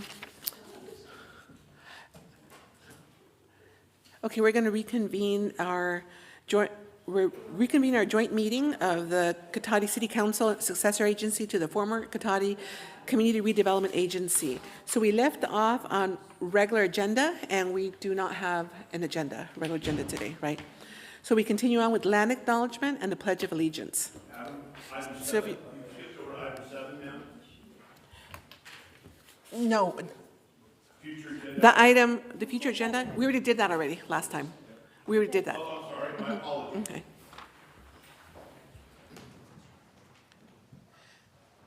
The city of Cotati recognizes that we're on the ancestral lands of the coastal Miwok, who are the original caretakers of this area. We respectfully acknowledge the indigenous peoples who have been stewarding and maintaining a relationship on this land as knowledge keepers for millennia. This acknowledgement does not take the place of authentic relationships with indigenous communities, but serves as a gesture of respect for the land that we are on. And now please join us in a Pledge of Allegiance.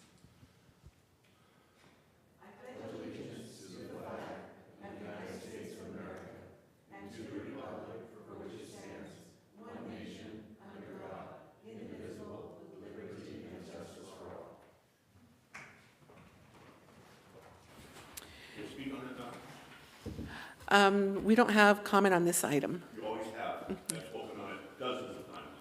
Okay, well, we'll let you speak for your time. Thank you. It would be the right thing to do. I thought you've heard me speak on this many times. My comment tonight is that, once again, I appreciate the fact that we've moved this item to the latter part of the meeting, because as my predictions turned out correctly, there's no one left in the audience. So there's very little harm to be done by this ridiculous, racist, silly land acknowledgement. And in that vein, I appreciate the fact that City Council has moved it to the end. However, the Pledge of Allegiance was never intended to put at the end of the meeting. It should have been at the beginning of the meeting. And that's my real issue here, is that these two items of land acknowledgement and Pledge of Allegiance are mutually exclusive items. They have no business being on the same line with one another. The very fact that you put the land acknowledgement ahead of our cherished Pledge of Allegiance is absurd and offensive. So my request is to please divide these into separate issues, bring the Pledge of Allegiance back to the beginning of the meeting as it had been for decades, and leave your silly land acknowledgement, if you must sit around and powwow over this stuff, to the end of the evening. Hold hands, do whatever you want. Let us go home and avoid the embarrassment of it all. So I'm asking you once again to place on a future agenda that you split these items up to minimize the damage to this city's reputation and obliterating the city seal and everything else. Okay? This isn't rocket science. All this hysteria about paying homage to a particular racial group that you can't prove, and that we have no proof that they respected the land any better than you and I or anybody else, is just, it's silliness. This is a respectable room, a respectable body of government, and you've reduced it down to this comic theater of catering to the casino and the casino interests. It's pathetic. I still have hope and faith that you guys can correct this. It's not rocket science. We're almost there. Divide the two items. Restore faith in this town. Put the pledge back at the beginning of the meeting. Have your fun of racial preference and protocol at the end of the meeting. Thank you. Okay, seeing there's no one in the room, we'll go to Zoom. Thank you, Mayor Lemus. Zoom attendees, if you'd like to make a comment on this item, please use the raise hand icon.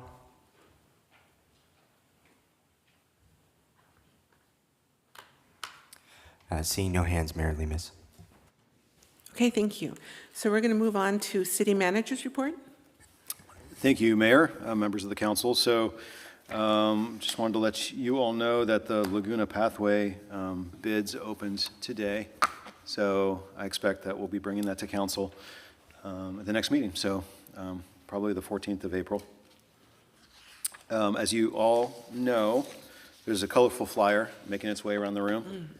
The Climate Fair is this weekend. So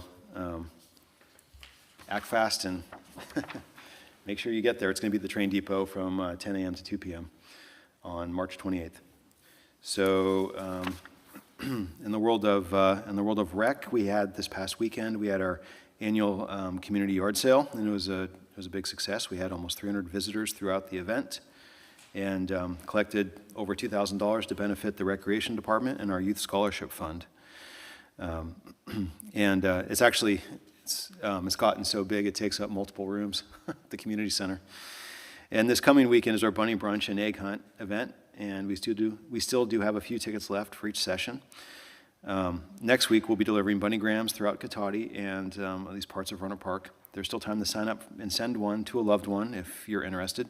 Each bunnygram includes a basket full of candy, a toy stuffed eggs, a small stuffed bunny, and personalized card. Then early next month, we have another spring break farm camp at the Rondafletti Ranch for those children in year-round school or in the Petaluma School District.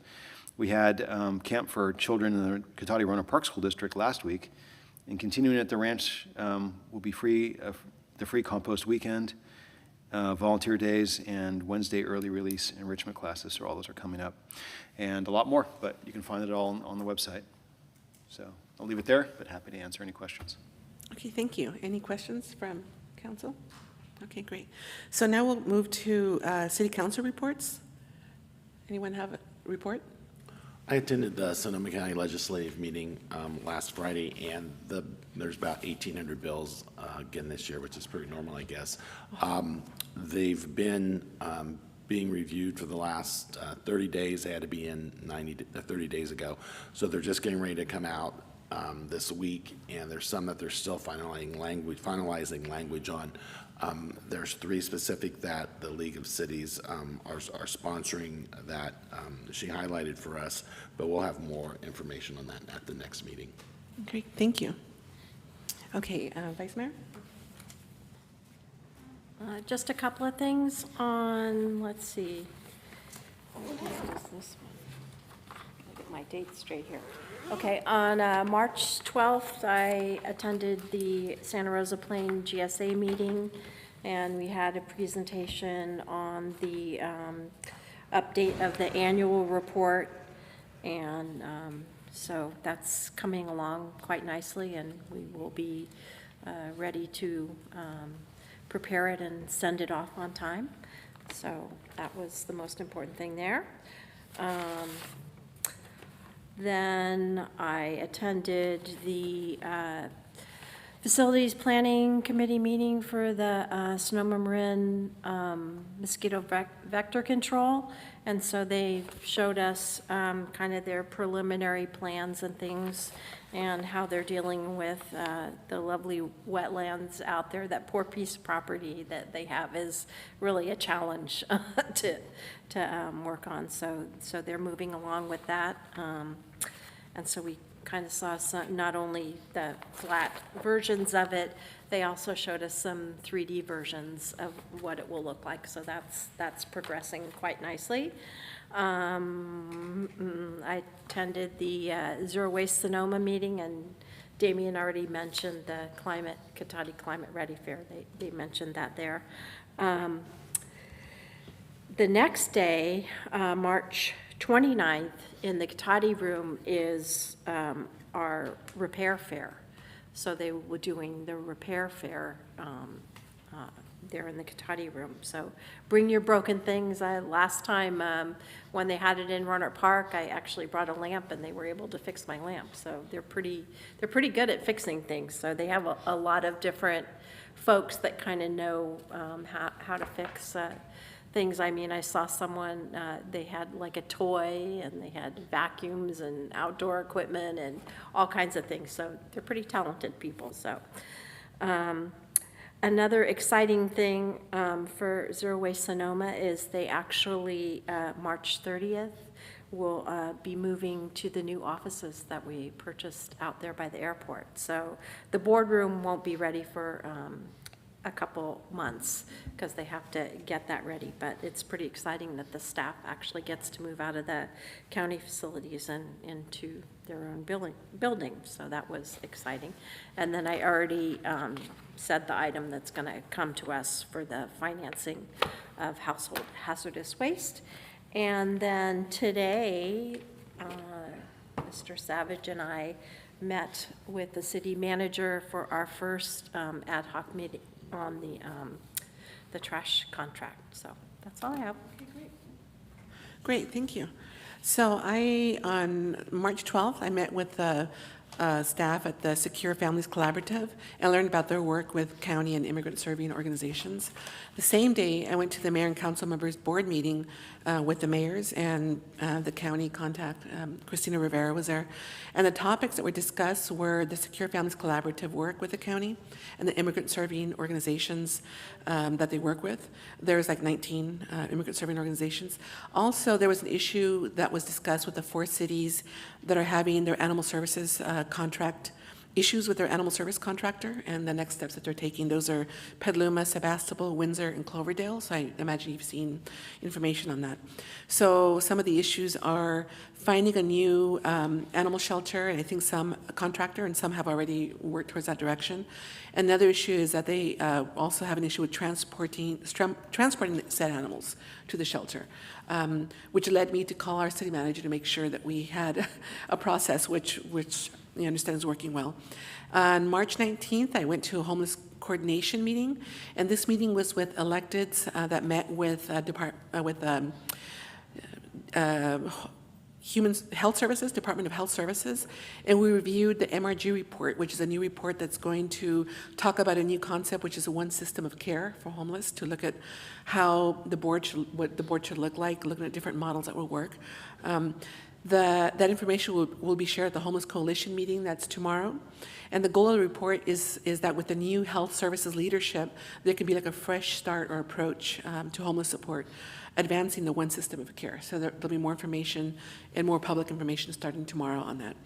On March 23rd, on Monday, I was invited to Sonoma State to attend their Ed Eon EclipseCon mega movie. So what happens is they have attendees from across the nation, and there were some people there from like Washington and Arizona and different states, and online from other states.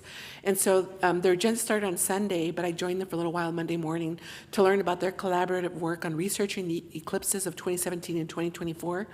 So they put together these patterns and have like a solar physicist that talk about the patterns that totality creates, and it's just really kind of, some real science stuff that was really interesting work. And I also saw Gerald Paul. He used to work at the county, and he was a volunteer, an ACS, which is an auxiliary communication specialist for emergency management. So he offered to teach me how to be a ham operator. So in the future, when I have time, I'll learn how to be a ham operator. So that was my report. Thank you. And so with that, was there any information after first of all, the closed session item was removed for the night. Was there any information received after the agenda was posted? Not for this agenda, no. Thank you. Okay, thank you. And so with that, we'll adjourn the meeting at 9:36.